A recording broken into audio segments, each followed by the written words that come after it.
forgot to do the 30-second I was countdown like, when we again. don't get no 30 second on that, just jump on I in. forgot the 30-second countdown. I mean, All right. hello, hello, hello. 1, 2, 3, 1, 2, 3. Yeah. Testing, testing.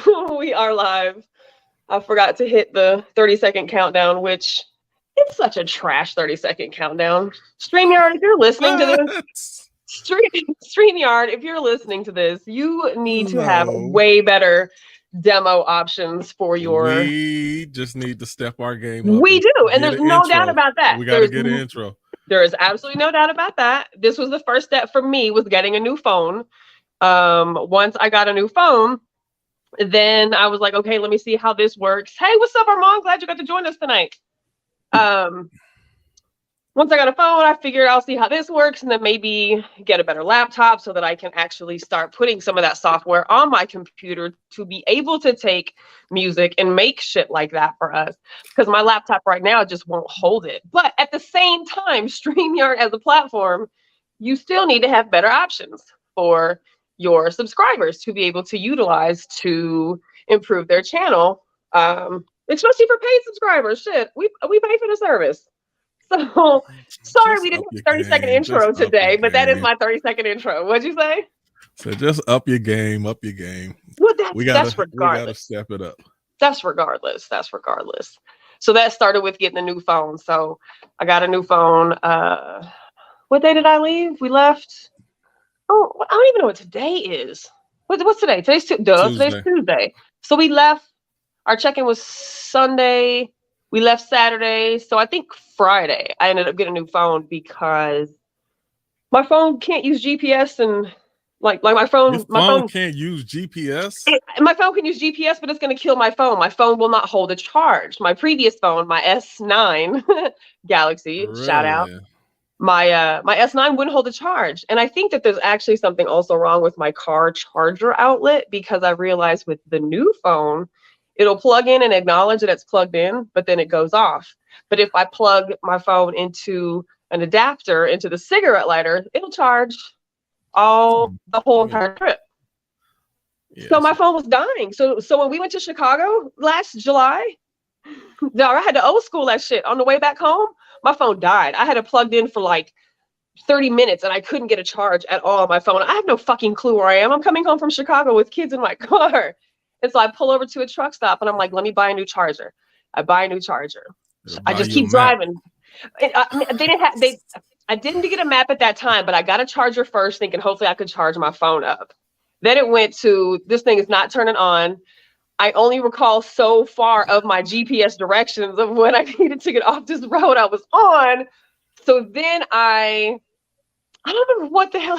My phone finally ended up charging enough to where I could write the damn directions down really quickly. And I had like 4 pages worth of notebook from middle of, I don't know where the hell I was, out of Illinois to Texas. Because once I got to Texas, or, I was fine at that point. Yeah. But all you got to do is get the Texarkana or Oklahoma City, whichever way you coming through there. True that. From that, you get to Dallas and you good.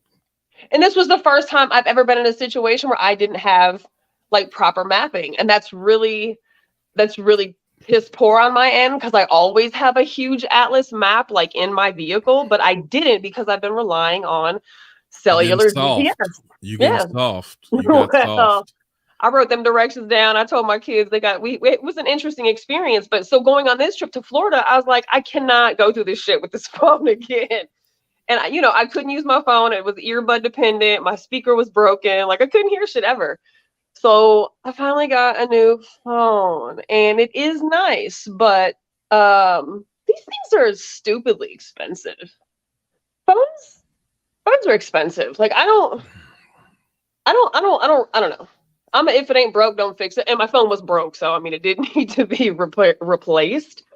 But these things are really expensive. Paying on a phone for 2 years or buying it flat out, these are like laptops. This is crazy to me. This is why I don't give a shit about upgrading phones and having the newest of anything. No, you shouldn't want the newest of anything. You want to go 1 or 2 steps back, and you'll always save yourself money. True. So when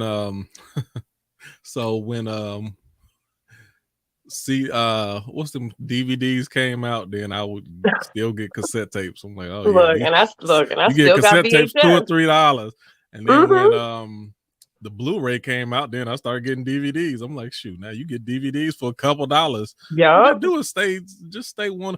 They got the 8K out now, 8K TVs. Just get you a 4K.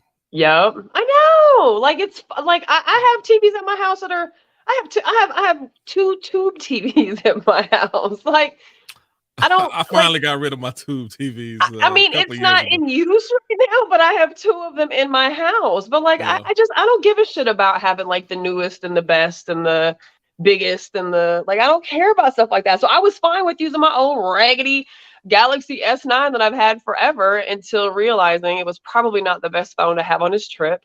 And I damn sure, like you couldn't take pictures or didn't want to take pictures. The video sucked. Like battery life was trash. I done died on the last 2 shows. So, and the phone's plugged in the entire time. So it wouldn't hold the charge. So I had to break down and get a fucking phone. All right. Well, let me get this started real quick, and then we're gonna jump right into the conversation. Whatever we're talking about, I'm gonna find out. We're gonna find out in a second. So, thank you for tuning in to Free Thinkers. If you haven't been a part of this already, thank you for tuning in now. This is conversations where we strive to expand our horizons, our mindset, our perspective. So, in the midst of that, you're gonna hear a lot of conversation that deal with that. Conversation will be challenged. Keep in mind this is not a kid-friendly show, so you will probably hear certain language. That's a warning right now. If you are turned off by a certain language, then this it's either may not be for you, or you may need to come back and watch it at a later time when it's when less ears are around. Also, in addition to the language, we often talk about very sensitive subject matter as well. So if there's certain topics or subjects that you easily get offended by, you need to thicken your skin up. Ain't nothing else I can tell you. So make sure that you like the page. Make sure you join Free Thinkers on Facebook. Make sure you join us on YouTube. Make sure that you share this, that you comment. We got a lot of people who comment as well. Janae, I see you. Go to the Facebook page. It's on the Free Thinkers page. It's pinned at the top. On the Free Thinkers page, and just click on it and let me know if you have any other issues. But outside of that, typically we have certain topics that we talk about. Lately, we've been doing some round robin, just going from the thread on the group page. And the group page is another thing for you to take part in throughout the week. Lots of conversations go on the group page. So for those who are camera shy, that's an option for you as well. You have really good conversations on there. And we bring a lot of those conversations to these conversations that we have live. So if you want to be able to see what we're going to do today. Yeah, but it's always good to see us engage in that, actually verbally, as opposed to just reading what somebody says, because you don't know how somebody is saying what they're saying. So come to the conversation live or watch us. I mean, but engage on the post for sure. True that. So, okay, let's pick some posts. You got anything specific that you want to talk about? You, Armand, Kanitri, is there anything specific that you got on your mind that you want to talk about? I don't. I'm actually, this is my first time joining you all, so I'm trying to get my lighting right. Yeah, I love to talk. I consider myself a free thinker already. So I just want to kind of catch the vibe and see. No, I'm joking. Okay, I'm down for the challenge. We're gonna find out. We're gonna find out. Yeah. No, I'm messing with you. No, he's not. We're gonna find out. I'm just trying to, be a part, see what's popping. That's what's up. So I got an idea for Armando. Okay, Armand, what you got? You got something on your mind, Armand? Well, you've been a while. He's been gone a little minute, so go ahead and throw it out there. Just thinking about it, just what's in the news, I think Kanye West needs to grow up. I think has he done something different than what he did the last week we talked about? Well, he may not have heard the last couple shows because he wasn't on them, but we talked about Kanye the last couple shows. Yeah, I know he threatened D.L. Hughley because he said because D.L. Hughley has said his behavior is like he's stalking Kim Kardashian, and he went on Instagram and told D.L. Hughley that I can find you or I can hurt you or something like that. And D.L. Hughley responded by saying, if he's got all these goons that can kill people for him, why doesn't he have any goons that can go to CVS and fill out his prescription? So, yeah, you don't want to. Number one, you don't want to go after a comedian. You're gonna not a comedian because they don't give a comedian or some type of media personality. You're gonna lose. That's not your. Yeah, but you know, I mean, think about this whole. I mean, on the one hand, it's not really important, like in the big scheme of things. But it's one of the, I mean, it's just they're talking about it, and it seems to be like kind of like escalating and getting into like some kind of like creepy, kind of somewhat scary territory. But basically, it was just something I was thinking about because it was in the news. But basically, like I said, it doesn't really seem like something that should really be serious enough to talk about. But it just seems like somebody in that relationship needs to start acting like a responsible adult, because it seems like pretty much. You mean somebody? Kanye needs to start acting like. Well, yeah, but I'm saying the more you think about it, like it seems to me like. But yeah, you're right. You're absolutely right. I mean, yeah, Kanye does need to start acting more like an adult and stop acting like a little kid. I had to put this all on him. I mean, I'm trying to figure out if there was a percentage of blame. He got to get at least, I mean, if not 100, he getting about 98%. He's unraveling right now. We're watching him emotionally unravel. It literally, like, I'm not a Kanye cheerleader. I'm not an advocate for not being accountable and responsible. But we are watching him literally unravel. That's what's happening. So when people say things like, he just needs of this and he just needs of that, like that's true. That's true. That's true. Yeah. That's true. But when there's an element of a mood disorder and a chemical imbalance, there's things that are needed to make that happen. And if you don't acknowledge that you may have a problem, nobody else can convince me that I have a problem. And that's what we're watching right now. And it's unfortunate because him and Kim are part of this whole charade, but their kids ultimately pay the price for it. It's horrible at the end of the day, but there's more components to just saying somebody should just. But you are right. He shouldn't be a fucking adult. He should. But yeah, there's a bunch of that. Fascinating to me. This is what's fascinating to me. That Joe Bizzle. You can be. Oh, I must have thought you up. I was talking about you the other day. I literally thought you up. Look, I'm old. Do they still do this? I don't know. I literally thought you up. I was talking about you yesterday. Hey, back to this, brother. And I was telling my sister, because my sister is a poet too, and I was like, yeah, this dude. Because actually, for one of our shows yesterday, I was thinking about like getting some single people on there. And then I was thinking about single, but I want a single lady and a single man also. And I was like, I don't know. And then I thought about you. And then I was just telling how you one of the dopest poets I never heard. But yeah, that was conversation yesterday. So yeah. Anyway, my whole point was saying that is it's interesting how you can be unraveling. You can be going through so much and still be an attention whore at the same time. That's the funny thing too. It's part of it. That's part of it. It's like part of that insecurity. No matter what they're going through, they still. I'm gonna put this camera on me at the same time. Because that's one thing I wanted to ask. Like Nikki, I do hear what you're saying, that it seems like Kanye West is going through a meltdown. But Q, I mean, like you said, you hit the nail on the head. That the question I want to ask is, if he is going through a meltdown, why would you want to point the camera at you while you're going through a meltdown? Because the camera is a drug. That's how they make their money. I mean, there's that. But if you've ever gone through a meltdown, nothing fucking makes sense. So it's like what I've noticed. I tell people all the time, and I use this as an example when it comes to writing.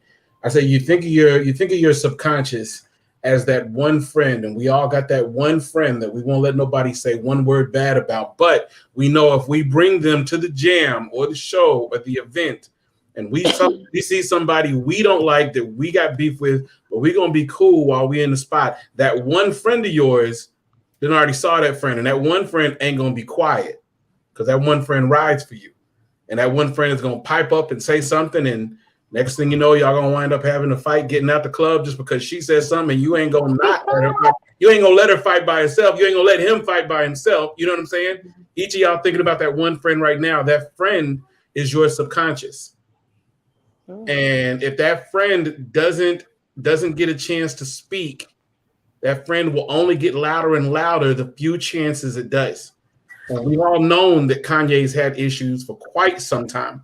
And like he said, he lost the only girl in the world that loved him best. And I'm not excusing any of his behavior, but I was watching that Yeezus documentary on Netflix, and I noticed, just like with y'all done got soft after y'all done watched the documentary. No, but it lends a view and a perspective a lot of people have never ever seen. It gives a lens, but here's the thing: he was the Kanye you're seeing now is the Kanye that was always there. Right, that's who he is. But Donda kept him in check. Donda balanced him out, and Donda had him on a path. You know what I'm saying?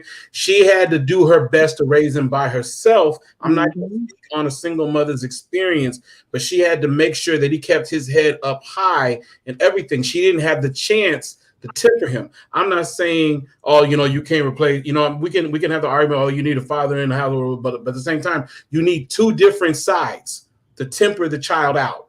You know what I'm saying? Regardless of, you need a two-parent household because you need both them sides to temper the child out. And Kanye never had that side of himself to get checked. And that's a lot of where black male audacity comes from.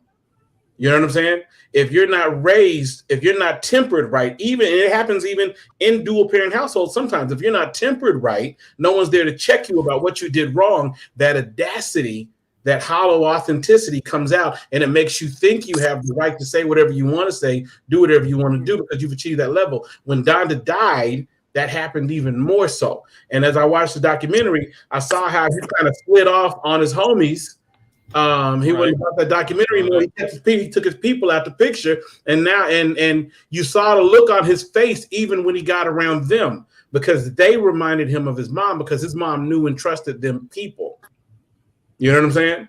The Cootie and all of them, the camera people or whatever. So if you if you lost somebody that you love, if you see somebody you ain't seen in years that you and that lost one, were cool with, that's gonna make your heart hurt. That's going to make your heart hurt because of that connection. So it brought him a little bit. You saw when he was doing that Life of Pablo album party, he was happy again because they were around. But then everybody else, they pump him up. They get his money from him and everything like that. They don't tell him, yeah, we get it. We know where your heart was on Sunday service, G. But you was doing a little bit too much of not enough. And nobody ever stopped him to tell him that. And now you got the situation with Kim. And it's crazy because no one's there to tell him, I get how you feel. I get how you feel. So let me ask this. The shit you're doing and saying, you know, threatening people, you know, stuff like that. Okay, hold on. Let's listen. Let's look at this. Yeah. And hold on. I guess I don't know who to ask, but we're going to ask somebody. In your opinion, and this is my opinion, watching this unfold, it leads me to believe that you were a trash husband.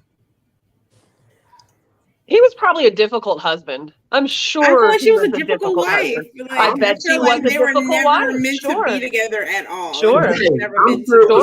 I'm sure it was a trash marriage, because you look at this. Let's not act like, I'm willing to bet the majority of us in this room saw that little video of Kim and her family talking about, you know what, I got a message for all the women out there. You know, you got to fucking work. You got to really work. You got to want to get a job to make it in this business. I'm like, sweetie, we know how you got in the game. We're not going to throw it in your face, especially not in front of your children, but we know how you got in the game. And it's pretty much a get out effect every time a black man walks into your family circle anyway.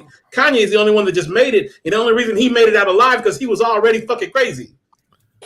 I ain't rocking with that. I think now we know how you got to. Well, okay, so we know how you got in the door, but you staying relevant is something different. A lot of people can have a 15 minutes, but the fact that it's 15 years later and you still relevant, you had to work for that. Yeah, you did. You kept working on it. Yeah, but it's like don't discredit. And I'll leave it alone before I sidetrack. I'll get off before I'll say this before I sidetrack. But it's like don't discredit the women that are out there doing twice the amount of work you're doing right now, trying to hustle and make it in this expert culture, in this get it how you live culture. We can't all be out there making stacks and stacks of money, because if we was, nobody would be at Starbucks pouring your fucking coffee. Nobody would be at the restaurant serving your damn food, any of that. So, but I'll say all that to say that I won't disrespect her work now, especially on a socio-political level, stuff like that. She's been working to get, people out of stuff like that. I won't discredit that. But I will say that between the Kardashians and Kanye, you have two very powerful forces, both of them ego-driven, both of them big on PR. You know what I'm saying? They made it work because they were both two very shallow people. With two shallow people, you don't it don't take a lot to keep two shallow people together. Just don't you fall off physically, and don't you start making that money because you make me look good when we out there because of what you're doing. Well, you make me look good, when you doing out there what you're doing. So I can't, even though it lasted a while, like I said, he himself was already in a place of not disillusionment. He was already in this self-convinced kind of mode that I don't think there's a lot of decisions he's made since 2007 that he wouldn't have made if passes I give you is back in 2007. Your limit on passes is up for me. Now let me ask Janae, tell me what you think, Janae. What you think? I think they were never meant to be together, and I think that this whole situation was already going to happen, but the way it's happening is kind of together like almost 8 or 9 years, right? Yeah, it's like kind of childish because that's all it's been. Yeah, it went by so fast to me because literally I just it feels like they just had it, but they have 4 kids in there somewhere. Exactly. Right. Kim stayed out of that crazy spotlight though. Yeah, she for a long time. She stayed pregnant. Shit, she was having babies apparently, or somebody was having babies. Somebody was having babies for her. Shit, somebody was having babies for her. I don't know about them babies coming out of her, but shit, she was having them. Yeah, no, this whole situation is too much, and them going back and forth with the whole extra boyfriend, girlfriend, whatever on the side, like. They're doing too much. I think they should have kept all of this private. And then when the divorce papers came out, then it would have been like, oh, okay, they got a divorce. But not like, are they getting a divorce? Is it working? What are they doing? All this stuff. Like, it's just too much for me. Yeah. So, Armand, let me... okay, I'm with that. I think I'm more Team Kim right now than anything. I really am. I'm like, he's the one who tripping. Armand, let me ask you this. Do you feel like it is wrong for Kim to parade around with her new boyfriend in the midst of everything that's going on? Do you think that's wrong of her? Okay, I will say this though.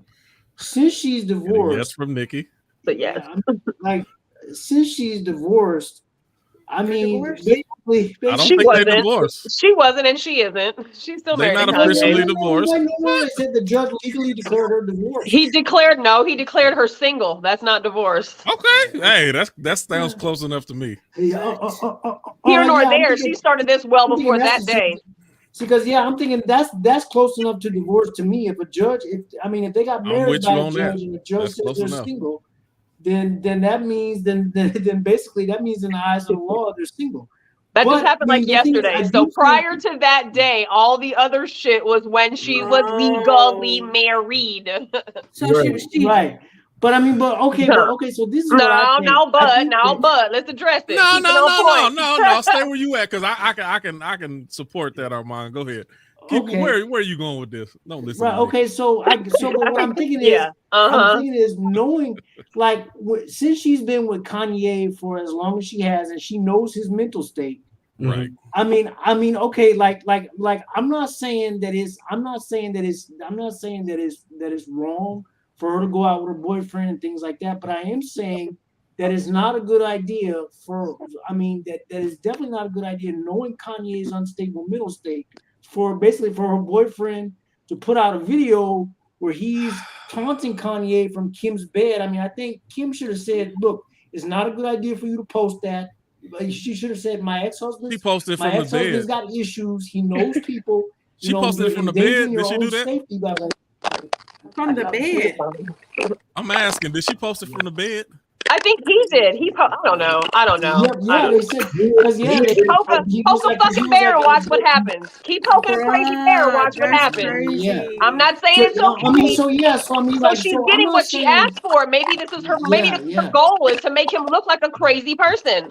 Maybe she's gonna tarnish his fucking image and drag him through the mud. That's not a motherfucker. I would never poke somebody who I expected was gonna fight me back unless I wanted to fight them. Why would I want to drag my husband, my child's father, through the fucking mud for everybody to make a laughing stock of when she got her start off with porn? But I got a response. I'm gonna let Joe go first. Now, Q, I'm just saying. Let's take for example. Let's look at like now. I can be. Sorry to cut you off, Armand. I know my ways, but for the most part, I can be relatively chill. My favorite word is until. You know what I'm saying? But until you take me there. Right. Even that being said, Q, your level of chill is even stronger than mine. So if you dating a woman, right? And all of a sudden she's like, oh shit. And you like, what's up? Well, there go old dude over there, and he's still feeling some kind of way because it's been less than a year since we broke up. Q, I know you. If that dude come up and rah in your face, you gonna stay there, ice water. Ain't worried about a thing until.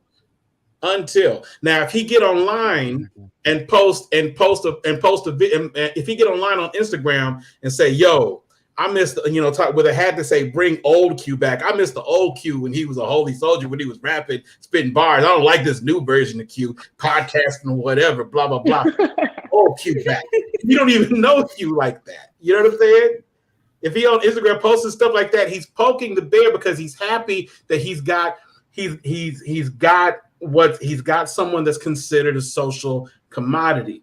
And that by itself is a play. He's poking the bear. And even if my thing is, so you're saying that's what old boy was doing. Yeah. And my thing is, if Kim was a BW, in other words, a basic woman, she would be a G about it and say, look, this is between me and him. You don't need to poke that because you already poking this. You won.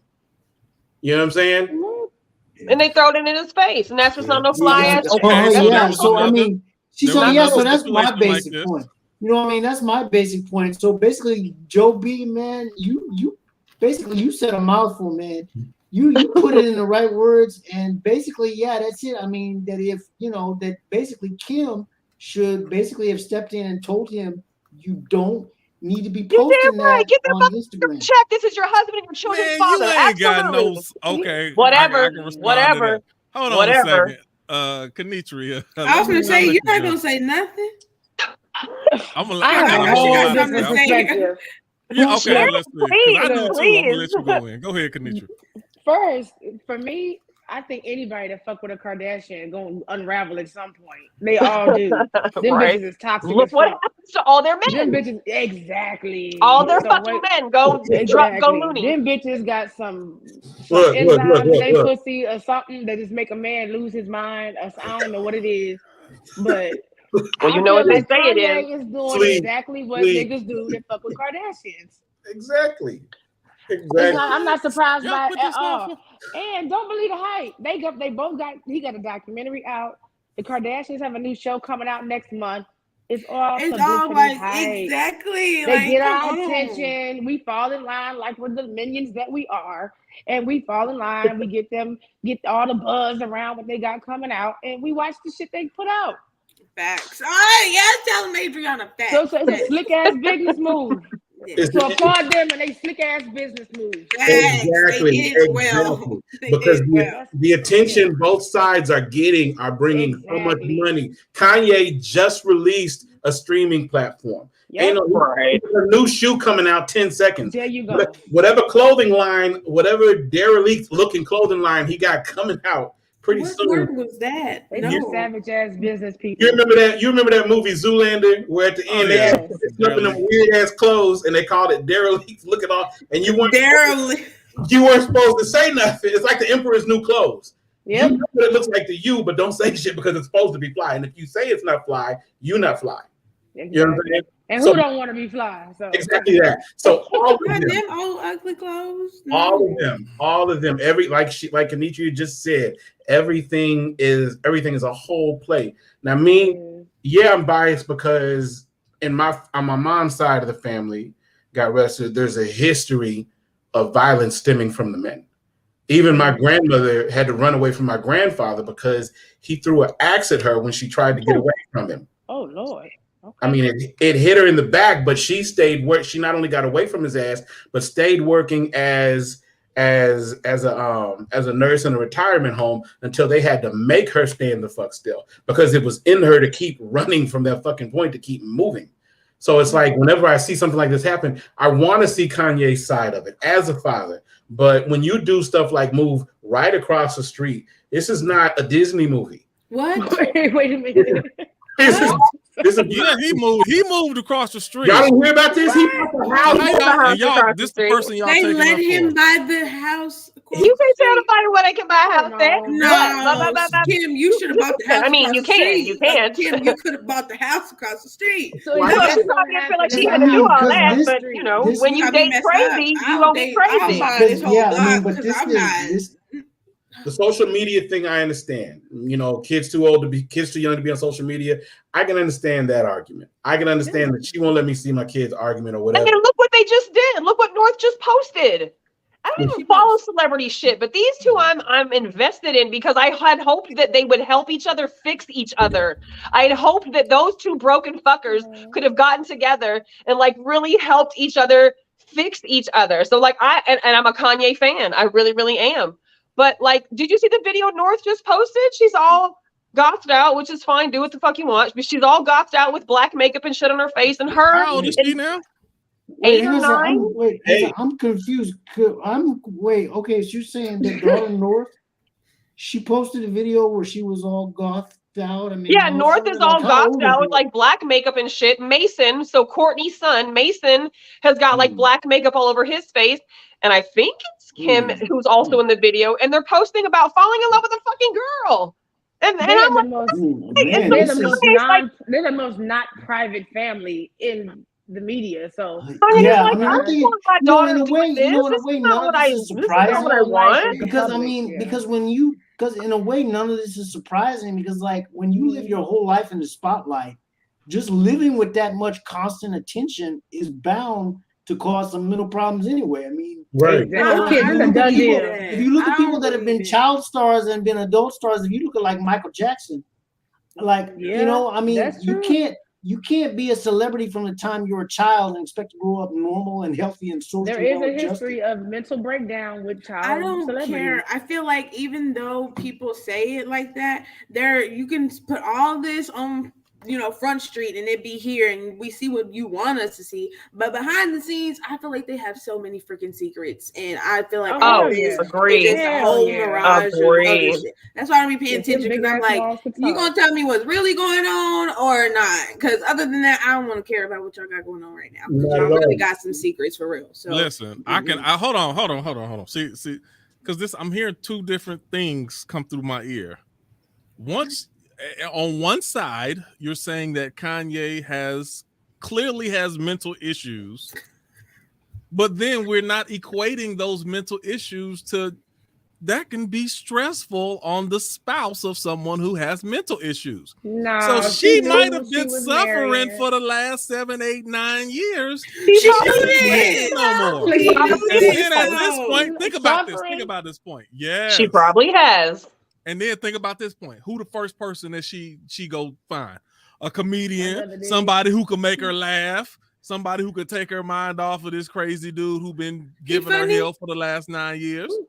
That makes sense to me. Who's the comedian? Yeah, He's funny. He was on SNL.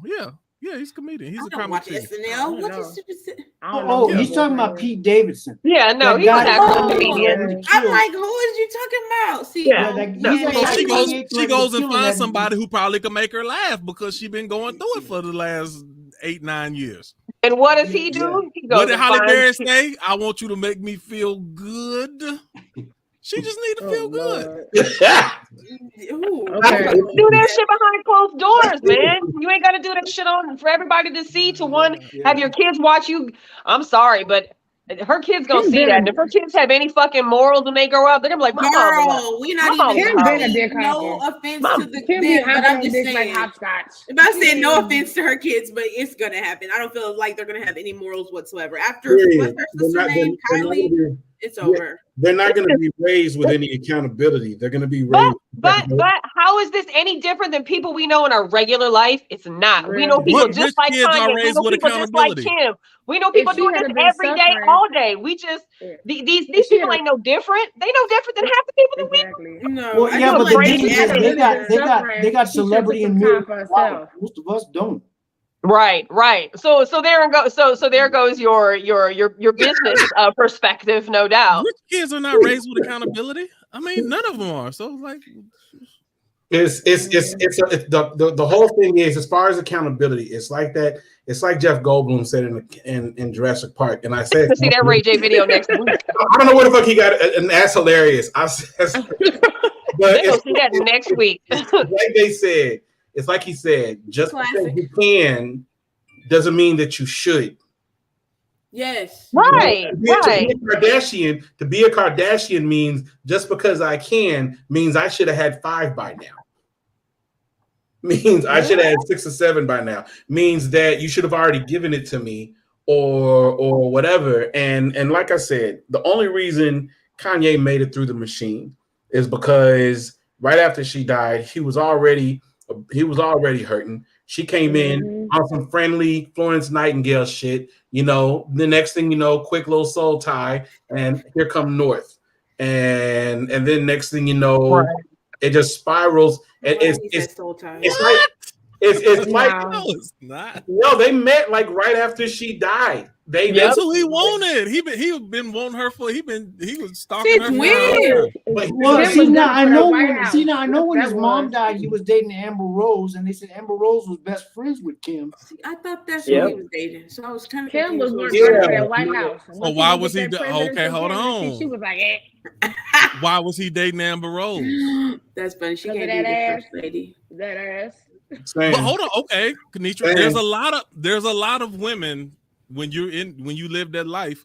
It's easy to find that. He also wants somebody in the spotlight too. Right. I told you he's an attention whore. Yeah, like she's a hustler. Yeah, that's why they don't work. Work. But that's what I'm saying. Actually, it does work. What am I saying? It does work. Kim wanted to be first lady of the United States, and when he didn't make it to that presidential candidacy, she was like, "It's a wrap." I don't think she wanted. She didn't. No, as soon as she saw him on TV doing that shit, she had already thought of her ex. She was like, "I'm out of here. I'm out of here." She's talking about my personal business. Now let me tell you this. I do think Kanye has been low-key trying to compete with Jay-Z for the last 10, 15 years. Period. So that was his way of trying to like, where's my Beyonce? Where's my power couple that I can make something out of? He's been trying to somebody with some real talent first. Even though he's making as much, if not sometimes more than but them. It's not Kim. She's worth about the same amount as Beyonce or close to it, right? Thanks to Kris Jenner. But the difference is Beyonce can actually sing, and dance, and act. And on top of that, no, I mean, no, I agree with that, but it depends on how you look at it, though. But like, see, Beyonce. I don't like. Let me say it like this. I don't like people downplay the talent that it takes to do. Like she's one of the founding mothers of reality TV. Like that, they took it to another level. Everybody can't do that. I wouldn't be able to keep that up for that long. I believe. You're right. You're right that they are geniuses at self-promotion. They definitely know how to promote themselves. Yeah. You know, I mean, and see, and you are right that it takes a certain amount of skill to be able to do that. See, I mean, at the same time, I'm gonna take it a step further, Armand. Even the crazy stuff that they do on camera, whether some of it's embellished and some of it's real, everybody is not equipped to put their business out there in front of the world. Yeah. I know on Simple Podcast, there's a lot of people I can have easy conversations with. You put them in front of camera and then they freeze up real quick and they don't want to say nothing. I'm like, oh man, a little different, huh? When you really have that's true, speak out to the masses and that's put all your but you know business what? out there. To go back to the point that Joe B made too, there's also a certain amount of skill required in knowing, should I put this out there? You know, and you see, and that's the thing you got to ask: do the Kardashians sharpen that skill to know what should I put out there and what should I keep quiet? The answer is they have to be, what are they, 12 seasons deep or 98 seasons deep on this bitch? They know what they're doing. They know what to put out. So so then that means that they believe everything should be put out. Well, you brought up They'll crash and burn at some point. Exactly. Y'all brought up Jay-Z and Beyonce earlier, and my thing is, you look at the parallels between the two. You know what I'm saying? Jay-Z versus Kanye, it's like comparing the wind to the sun. You know, the wind can blow all day to get your attention, but eventually it's going to get tired and break down. The sun, all it has to do is shine. You're going to want to bask in that heat, and when the heat's too much and too strong, you're going to back away from it, but not too far, because you still need that light. You still need that heat. That is Jay-Z. Kanye is very much wind. Now, you look at, and at the same time, you can say the same thing about Kim and Beyonce. You know what I'm saying? Beyonce, from the moment she got in, before she could even smoke cigarettes, she was a vested brand. She came up and she was gilded. She was trained and, in the arts of being professional and how you put yourself out there. You barely know shit about Beyonce. Every 10 seconds, Kim has to keep making a post every single day. She has to be on a magazine thing every single day. Her show has to be popping. It has to be picked up for another season. Beyonce, it could be, she done reached that Sade level. Where it could be it could be 2 more years before Sade put out another album, before Beyonce put another album, and you will still be your ass right there online for the drop. Because she really puts out anything. As far as exposure, we're talking about quality versus quantity. Yeah, exactly, Joe. Because I was thinking about it's not an argument about who's more talented. I just want to make this one point though. Joe B's got a point, is that Jay-Z and Beyonce, they like to move in silence. Like when the Black Lives Matter protests were happening in Ferguson, they would quietly bail people out of jail. They don't, you know what I mean? They know how to move in silence and not have the cameras on. Well, which is the exact opposite of what Kim and Kanye are all about. Right. You have maybe that's why. Go ahead. I mean, so maybe that's why Jay-Z started moving away from Kim and Kanye, because he realized they didn't have the same style, that their styles didn't go together. If you're somebody that likes to do things in silence and likes to make moves behind the scenes, you're not going to want to be around somebody that wants everything out in the open and always wants the spotlight and wants everybody to know what they're doing every second. It's like, and like you said, Q, it's not really an argument about talent or quality or what have you, but you have two couples, right? One couple thrives on the attention that they get. Their power stems from you paying attention to what they're doing and stirring up enough attention for you to want to buy their product. Then you have another couple who thrives on keeping their stuff as personal as possible, focusing on themselves, keeping their, developing themselves as artists and people in private, and only putting out what they have to put out when they feel it's time and when it's best. Kanye tried really hard. I mean, Jay-Z still loves him like a brother. You know what I'm saying? Period, point blank. No matter what happens, he's always going to love him like a brother. But when he did stuff like, yo, Taylor, I'm going to let you finish, but blah, blah, blah, blah, that was him playing up to the king and queen, acting like that was him. That was the jester acting like he had the right to sit next to the king and queen and everything, when all he had to do was be as chill as they were. All his life, he fought to get up there. My thing is, as far as status, when you've been through something, when you've got a hole in you from trauma, from loss, from not having both your parents or whatever, if you haven't healed and fixed that hole for yourself, nothing will ever be enough. Whatever you chase, even when you get it, you see something right after it, and you'll keep going and going and going. Jay-Z, regardless of what he'd been through, he filled his hole. You know what I'm saying? And even when that hole leaked out a little bit, you got lemonade out of it, and he fixed it, and they're on the good foot from now on, hopefully, God willing. they'll stay together even longer. And even Beyonce, whatever she's been through, we won't know it. You know what I'm saying? But she's dealt with herself enough, and she's been balanced and raised a certain kind of way to where she knows how to deal with things. She knows how to handle herself, and she knows how to deal with trauma. And I don't think Kanye ever got the help that he needed. And furthermore, I think the help that he needed was way before College Dropout. It was needed way before H to the Izzo. You know what I'm saying? Someone there to guide him, and Donda couldn't be with him every single day. But regardless, he is a grown-up, and regardless of bringing, even though I do bring his mother up, at a certain point, at a certain age, it's all on you. Mm-hmm. Yes. I don't care. So I'm like, I feel like we're gonna be making excuses for him for his life. You know what I'm saying? Your father left you at an early age. Your mother passed away. Join the club. We have jackets. Somebody shot your parents in a dark alley, and you decided to put on a cape and jump around the city all the time. It's not their fault after 18. It's not their fault after 17. You need to talk and tell, okay, how long is this gonna hold me?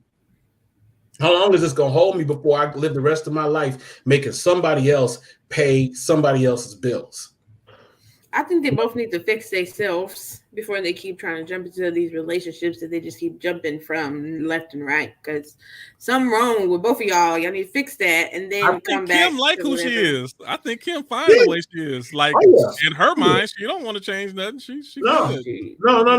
I do believe that Kim is dealing with less than Kanye is. But whatever kind of sociopathy or whatever, that's ingrained in the family. That's going to be there. That's not to write her off as inherently evil or off or crazy. I'm just saying that what she is what she is, and she's at peace with that. And something can be said about that. Kanye, despite everything he's done and said, he feels like he's fine.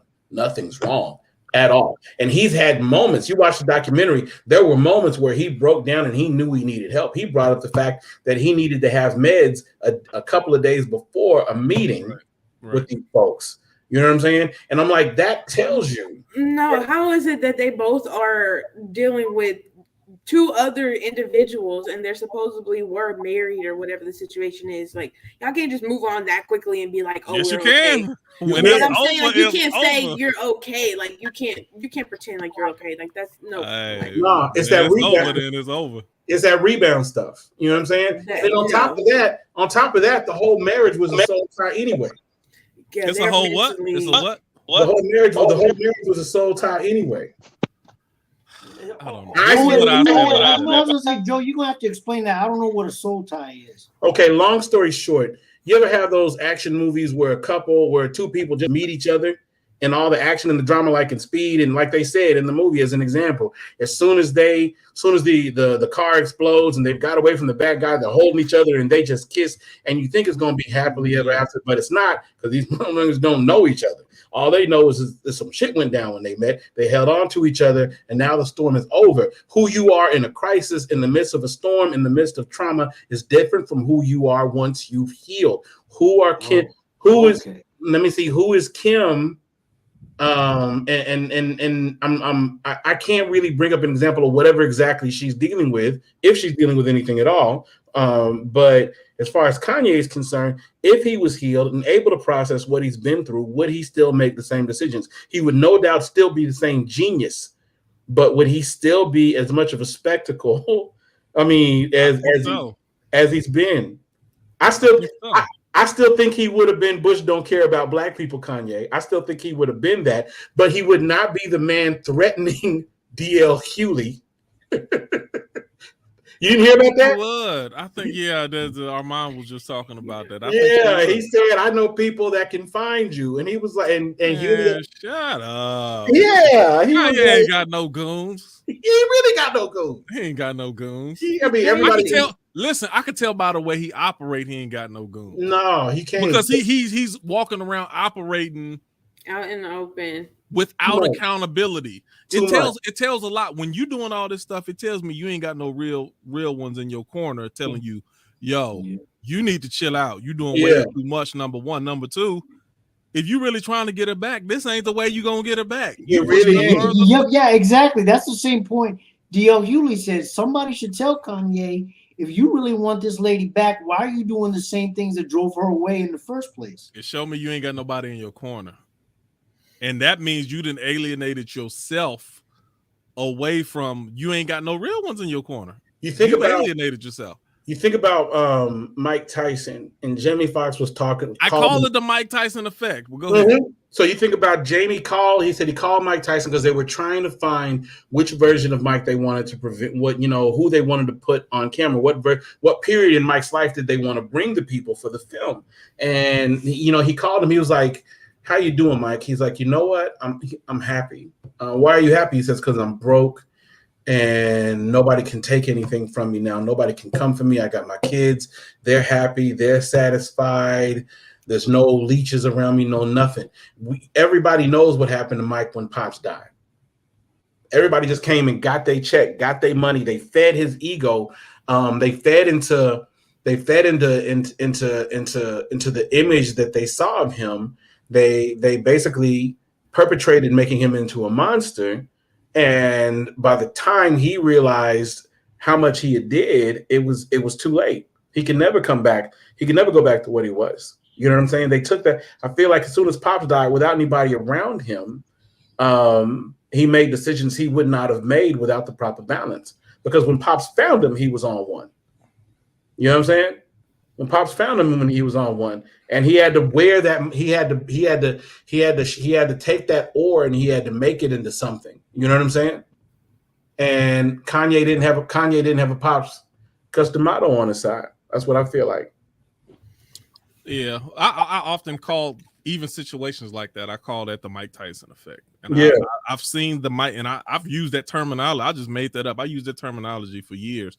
I've seen that with a lot of pastors. I've seen that with a lot of public figures, to where either people, they're scared of you in some type of way, like Mike Tyson.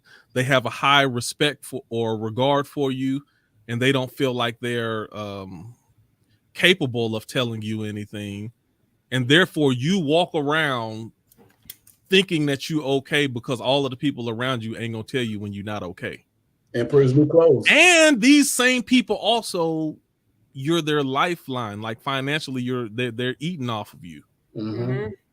So whether either he gonna punch me in my eye, and then remember Mike was coked up and high a lot too, so you don't know what he's gonna do if you say the wrong thing to him. Jesus. If you get fired, then now your way of living then diminished also. And that just goes when you get to you. It's dangerous to get to such a high place to where the people around you are afraid to tell you when you messing up. Yeah, it's dangerous. I mean, they were saying the same thing about in Russia. Putin is like isolated, and everybody's too scared. He can kill you for real. Yeah. Mm-hmm. You know, they said you want to talk about goons. I'm sorry, you want to talk about goons. You want to talk about somebody who can dispatch. Yeah. Oh, hell you just disappear. No. You'll disappear and never your remains will ever be found again. Yeah, For real. Like, oh my gosh.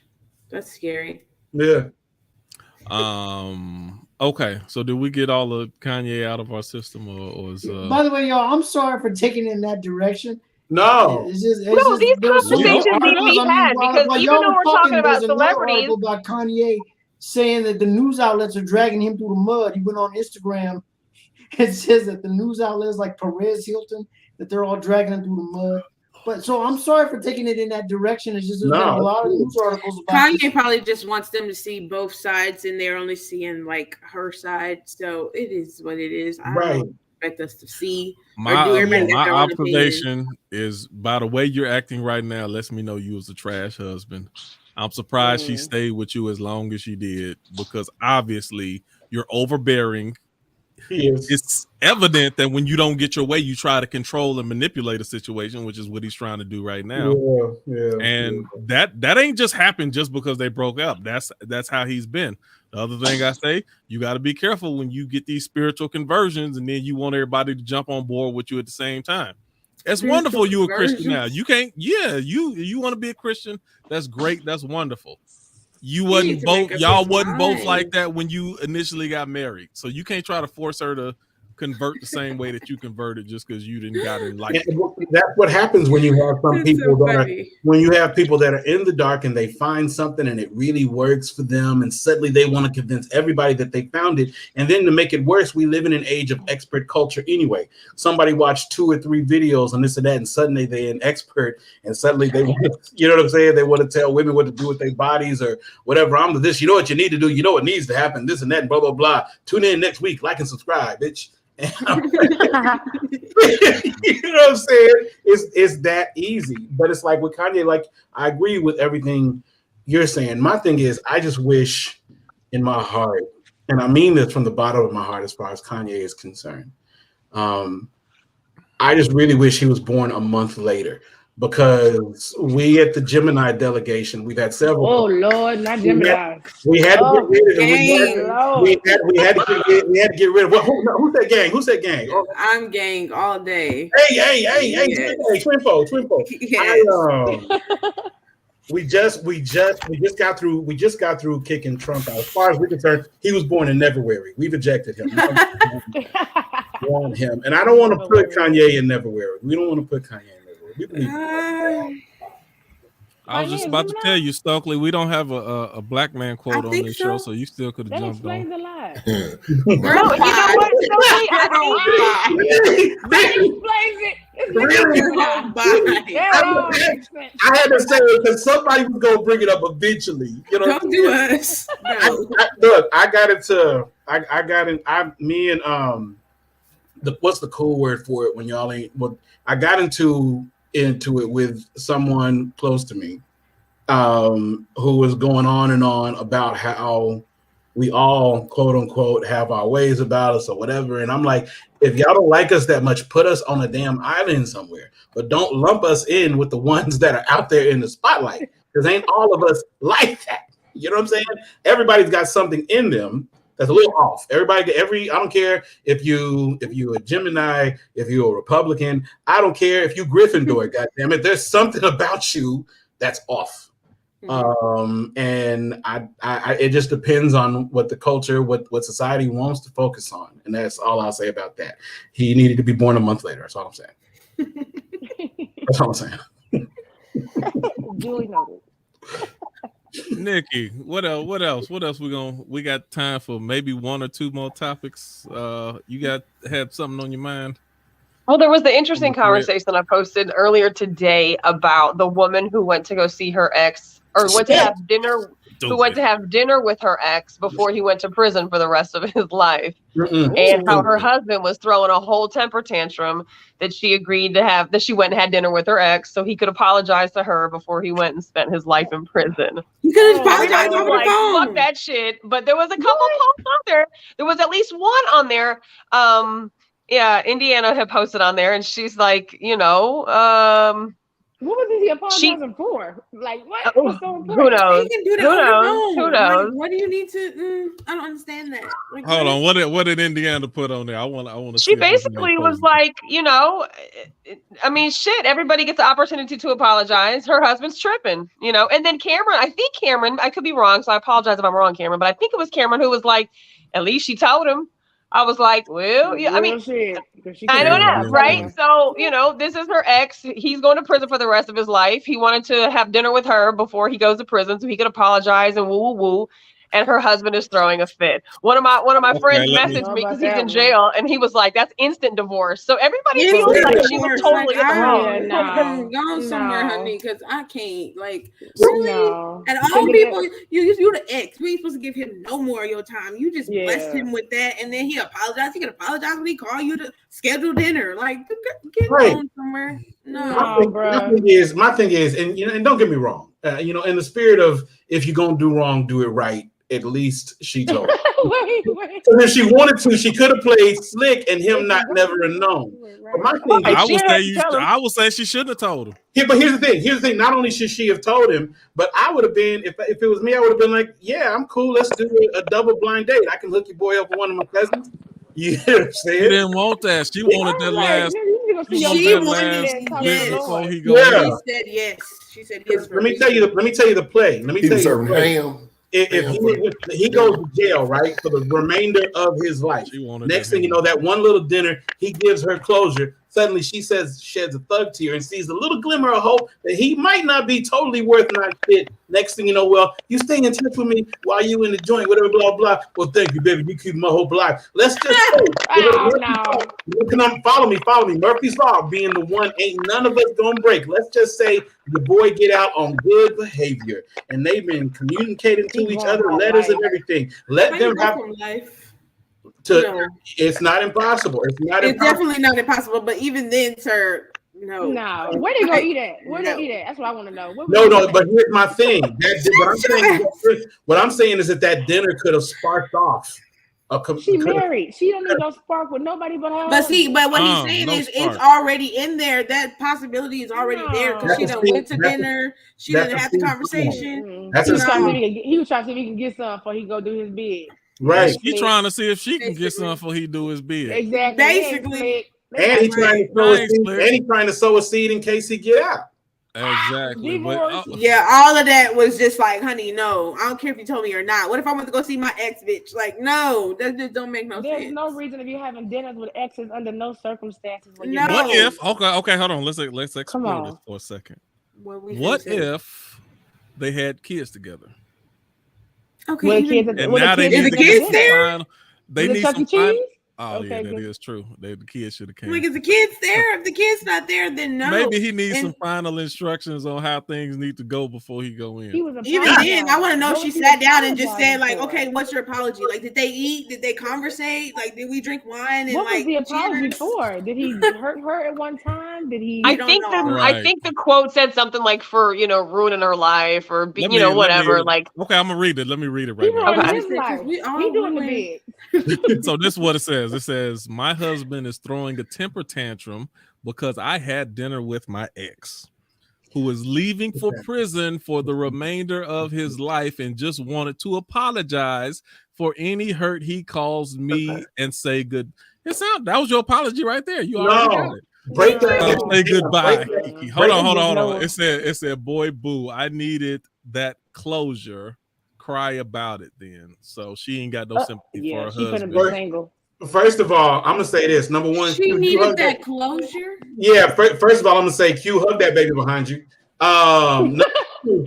Hey, cutie. Break it all down. My husband had a temper tantrum, not because not because she watched Snowfall a few episodes ahead of him, not because that's a big no-no. That's a big no-no too. You see where I'm going with this? Because I wanted to have dinner with my ex. There's an emotional connection to that man. From that message, he's still emotionally connected to that man, and she decided to have one little dinner with him before he go off to jail. She's emotionally invested just by the message. You could tell by the way it's written. She feels something. Hold on, let me say this first though. This was my first thought. If you know you about to go to jail for the rest of your life, then why you not making other plans to get out of the country? Again, if you're gonna do it already, you should. Yeah. No, Jules said for the rest of your life, you need to run. He can ask God to forgive real. Yeah, amen. Jules. Ask God. Yes. Just ask God because we don't need. That don't make no sense.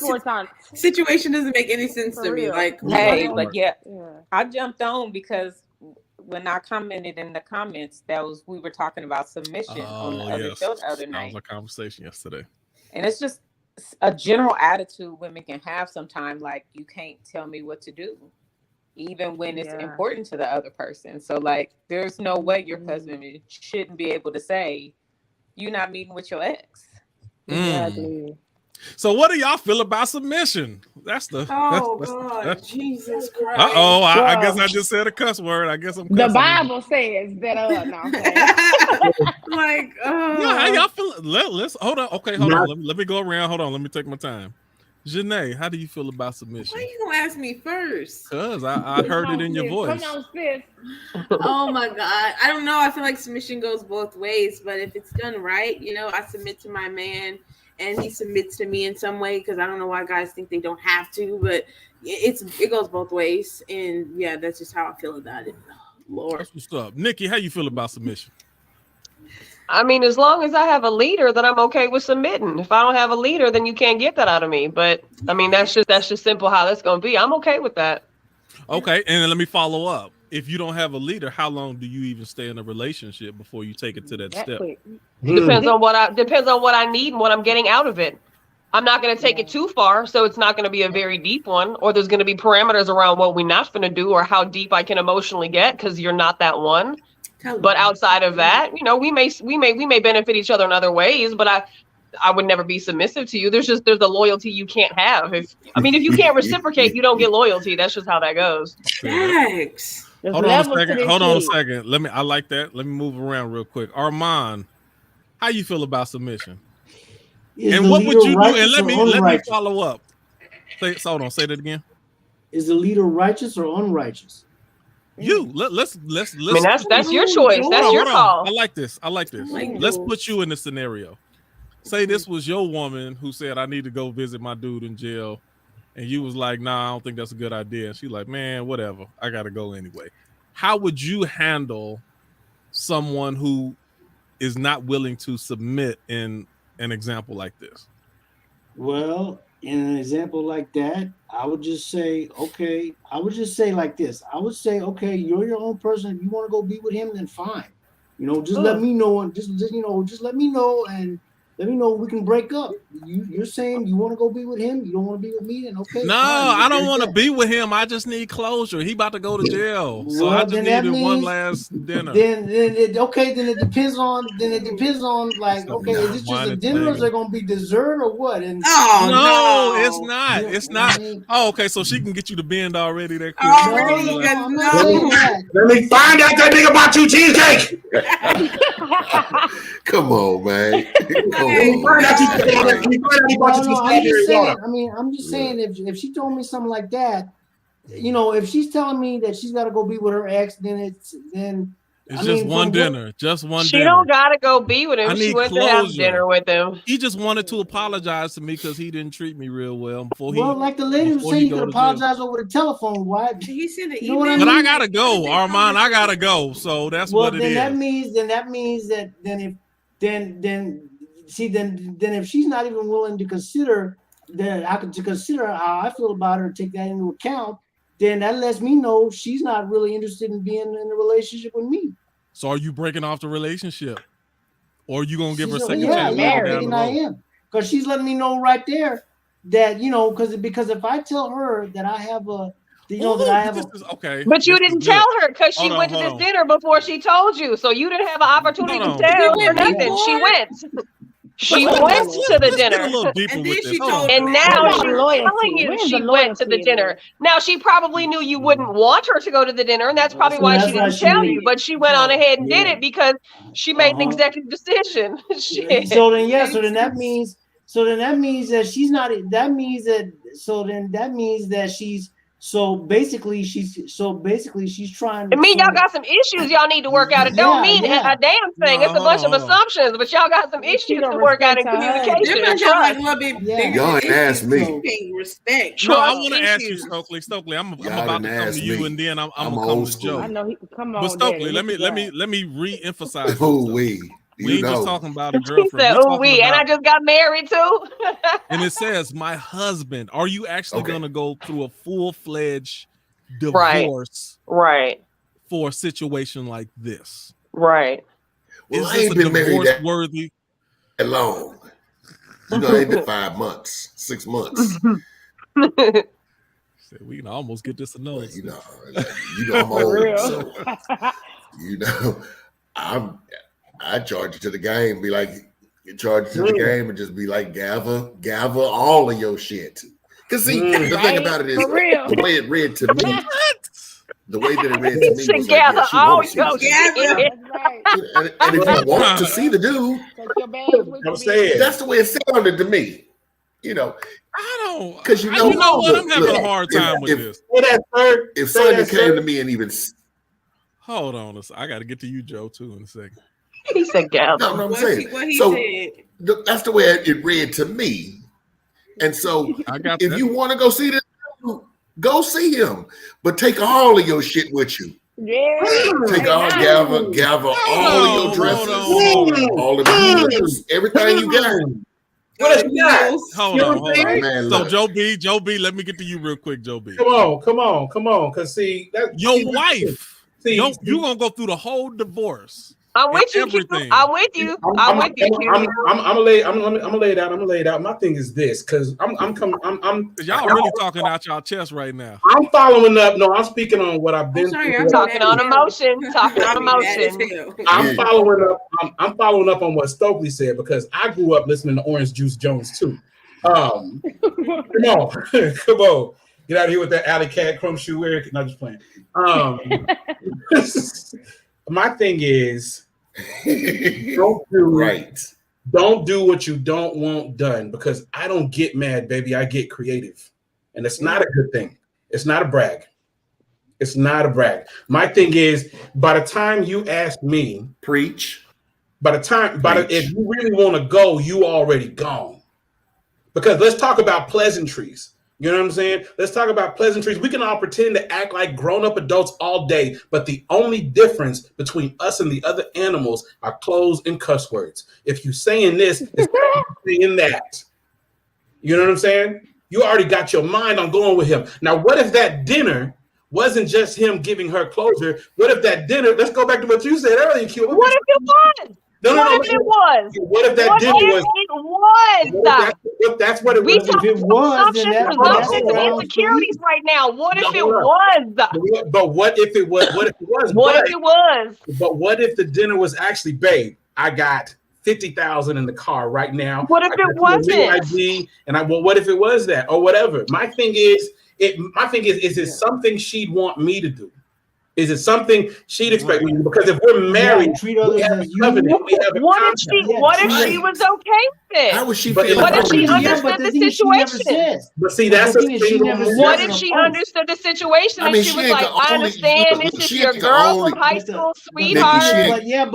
But she never says in the post. She never says if she's none of the things that y'all saying was said in the post. We taking it all the way down the street, around the corner, up the block, down the road, and shit over the bridge.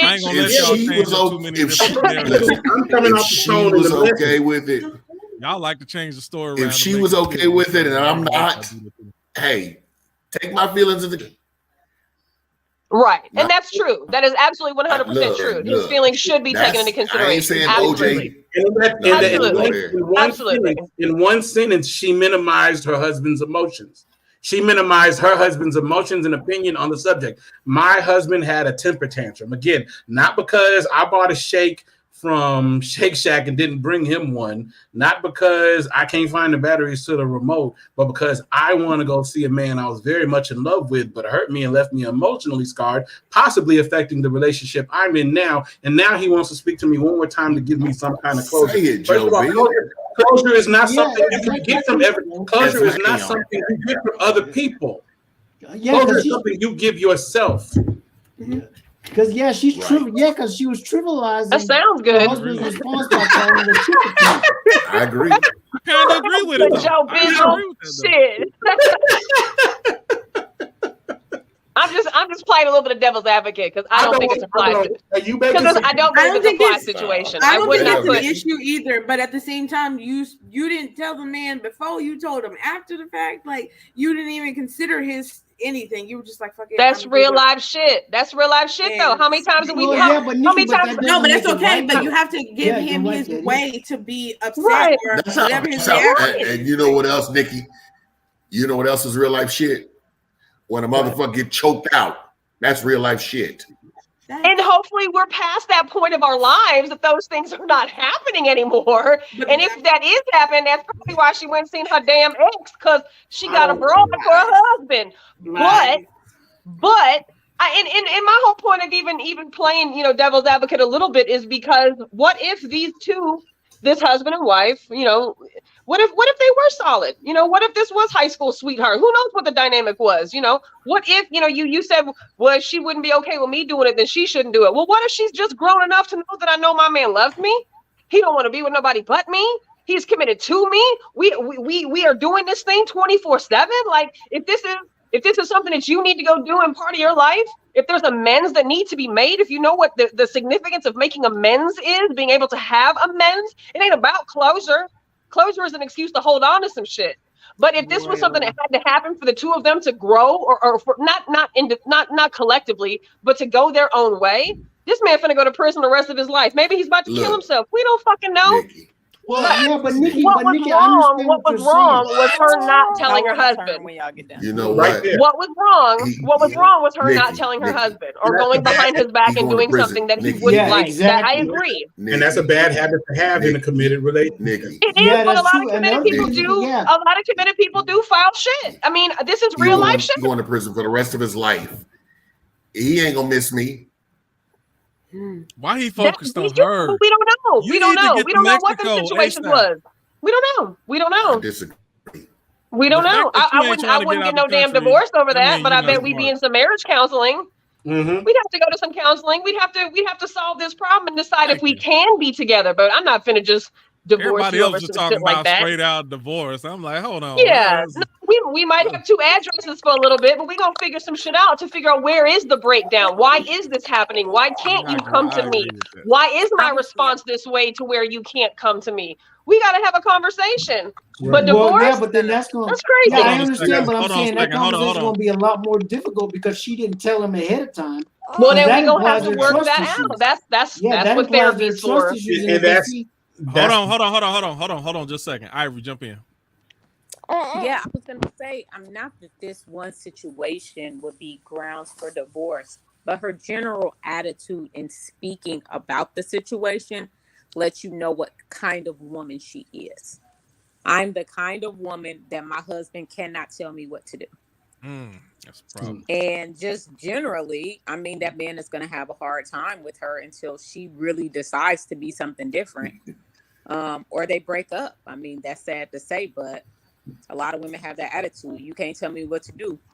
And this same dude that's probably going to jail could have told her what to do, right? Like, I'm just saying. I didn't see it. Be at the restaurant. Damn. He told her to come to the restaurant. She showed up. Yeah. I'm just saying. So there was some connection between those two that she felt it was. Family. I mean, so again, we have issues we need to address. This is just a symptom of something else that probably exists. She should have addressed that before she got with me. That's just address that before me. Okay, hold on. I agree, Nikki. I think there are other symptoms. She need to know.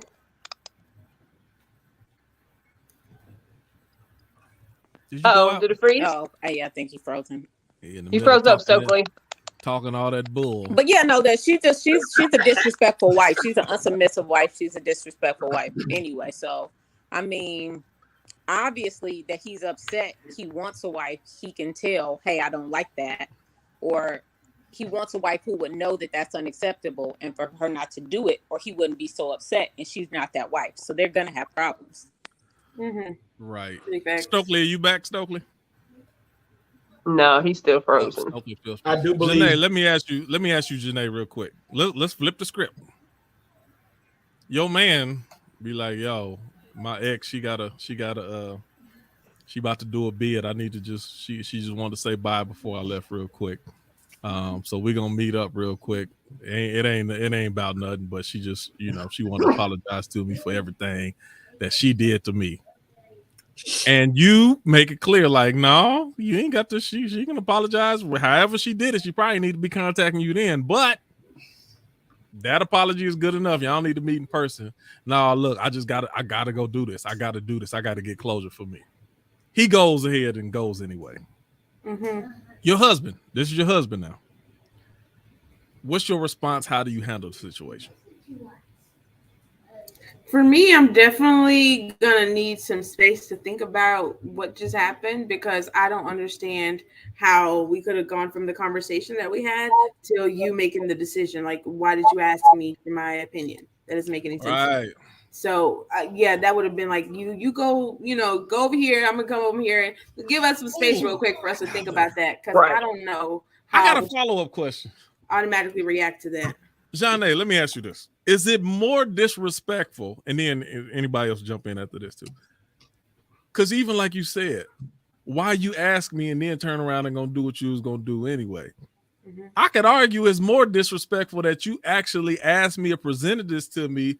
Mm-hmm. If you had it in your mind you was gonna do it, then you should have just had happy hour after work and not even told me. If you gonna like in my face ignore what I'm saying, like you would have been better off just doing it and not telling me than telling me and doing it anyway.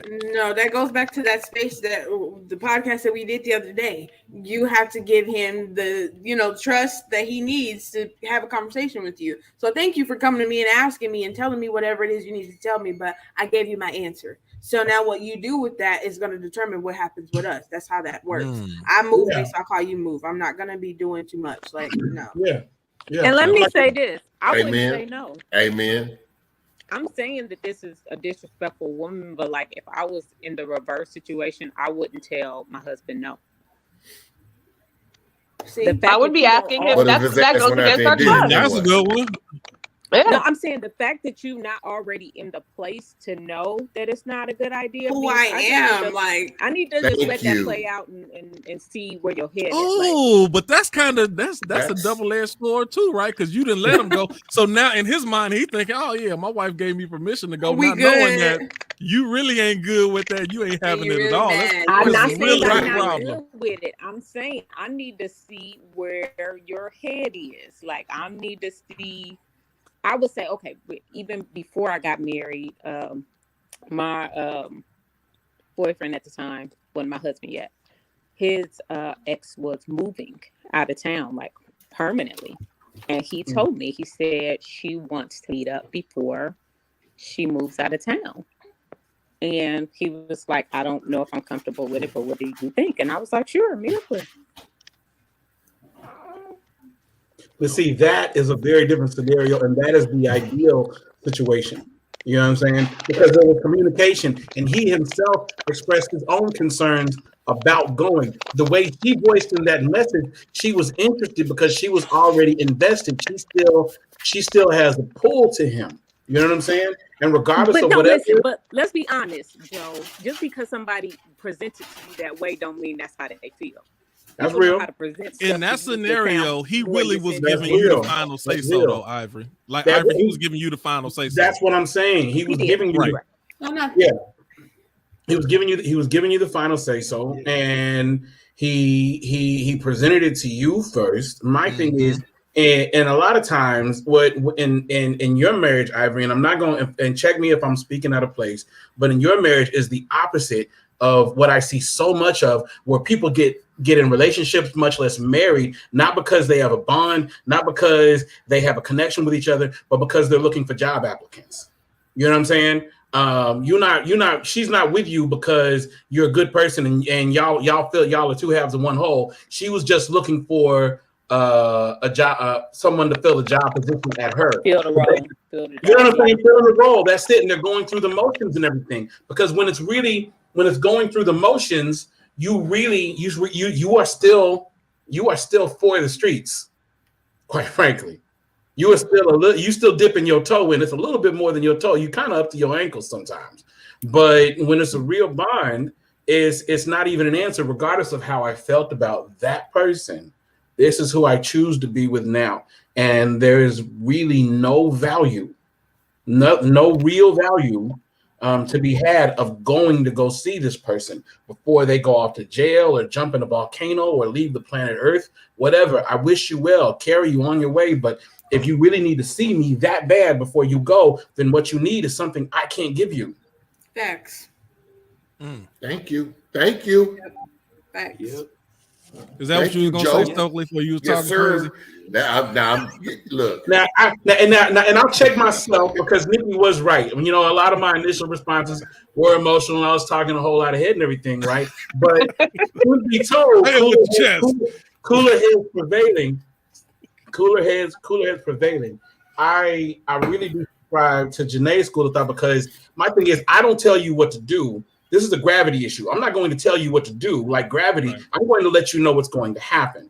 You can go and do that, But this is what's going to happen no matter which page in our little choose the adventure book you select. Exactly.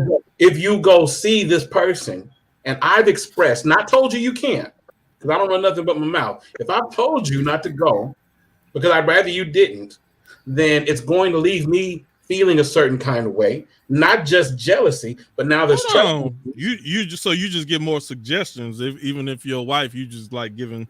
I would prefer that you didn't. I'd be like, I would prefer that you didn't. I'm going. I can't tell her don't go, stay home, because that might even push her towards her either way. Like I said, I can't tell another grown person what to do. But what I can say is that if you do go ahead and go see this person, then it's gonna leave me feeling a certain kind of way because of our relationship. And when you come back, I'm gonna need some space to reevaluate, because now that I know you'll do this, now I need to know. When you're at Joe B. That's when you'll be able to tell her to gather. Yes, Joe. Gather all the shit.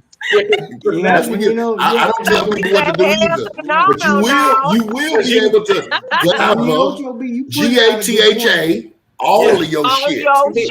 Gather. You need to get out of here with that. That's just me. You wearing crumb cake because you dismissed. It makes a good point too. You without me, without it all goes back to the trust issue. The fact that she didn't tell him before making this decision goes back to the trust issue, and then to trivialize his emotions about it and say, "Oh, you're just throwing a temper tantrum." To trivialize, that's crazy. Yeah, I mean, she's just dismissing what kind of effect her decision had on him, which means she doesn't respect him at all. Yeah, exactly. It sets a precedent because, like, okay. So it sounds like we all believe in some form of submission in this group, correct? You get what you give. You get what you give. So hold on. Let me ask this to the men, because typically the conversation about submission. Thank you, love. Typically it turns into, a man submitting to a woman. But for men, what does submission look like to you on your end? I'm asking the men. Oh, we want to hear this. Mm-hmm. My thing is, any relationship, and I think I've said this before, when we used to all meet at the coffee house. Ooh. Man, I miss Jenny. But my thing is, I love that the word partner is so strong in vernacular now. That's my shit. Because that's what it should have always been. Mm-hmm. You know what I mean?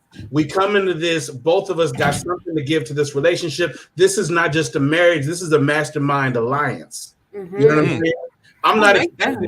I'm not expecting you to give. I'm not expecting you to give you. Don't give a Joe B 10. Don't give a Joe B 100%. Give me your 100%, and we're gonna see what we can do together in this. Because I can go along by myself. I can make my own food. It won't be as I can't cook, but I can make my own damn food. I can iron my own damn clothes. I can do all of that myself. But what do you bring me that's just you specifically? As far as me, but back to the topic. As far as what submission is number one, listening. You know what I'm saying? Because you've seen a lot of talk about black male audacity and as of late, and that's because it needs to be talked about instead of just assuming I can go out there and do what I want to, long as I come home, I'm cool. No. This is a household. This is a unit. In some ways, a household, a family is kind of like a fucking business. You know what I'm saying? And the one who does the least is going to benefit the most. But in a family situation, the one who does the least is going to come home to an empty fucking house or a doorknob with a key that don't match no more. Because whether or not we're both out there working, you're still doing something. You may not be doing exactly what I'm doing, but you're doing your part and you're pouring in. I'm just assuming that if I'm not doing my part, then I'm just assuming that I can just show up anytime and you're just going to be there to tend to my wounds and feed my ego and massage it and everything like that. No, it has to be what's going on. How are you? You know what I'm saying? I need to listen to you because there may be some areas in which I'm not coming through on and vice versa. You know what I'm saying? What do we need from each other? You know? Mm-hmm. Right. The mutual part of it. Hold on. All right, Stokely, I'm going to get to you and Armand in a second. For Stacy, are you there? I am. What you got on your mind, Stacy? I'm just listening. When you talk about the submission, I wanted some clarification when you said it usually falls to men submitting to women. I wonder if when you said that, did you mean women submitting to men? Yeah, that's what I meant. Okay. Correct. That's what I meant. Yeah.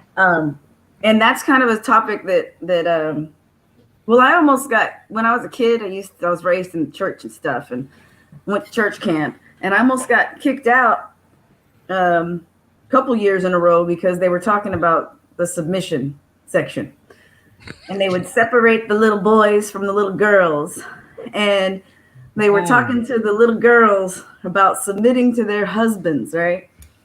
And and it's really just like in the scripture, it's really just like this long, right? Where it talks about submitting to the husband, but there's a section like this before it that talks about how the husband is to love the wife, right? Nice. So my little sassy self sat there in the church camp when they talked about and really pounding on this submitting to your husband thing, you know, and I said, well, what about the rest of it? And they were like, right. They were like, what? Shush, shut up, little girl, go home, you know? You know, but like, they were like, I was like, but what about the rest of it? Because you're saying, you know, submit to your husband or whatever, but it also says here, and here that this is the type of thing I'm supposed to submit to. Mm-hmm. So it's not a matter of and that type of submission is actually a very natural thing in a relationship. If you've got wise, strong leadership and you trust the person and that person trusts you for your wisdom and the things that you bring to it. And it's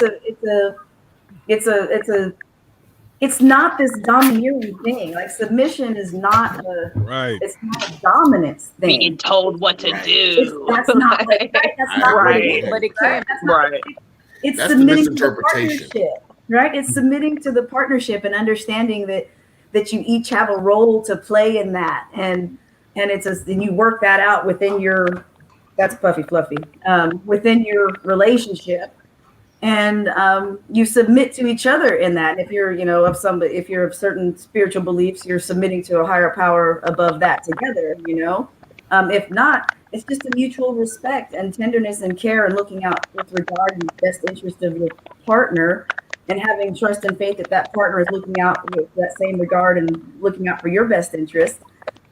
And then if everybody's looking out for each other's best interest, then everybody's cups are getting filled and it's fine.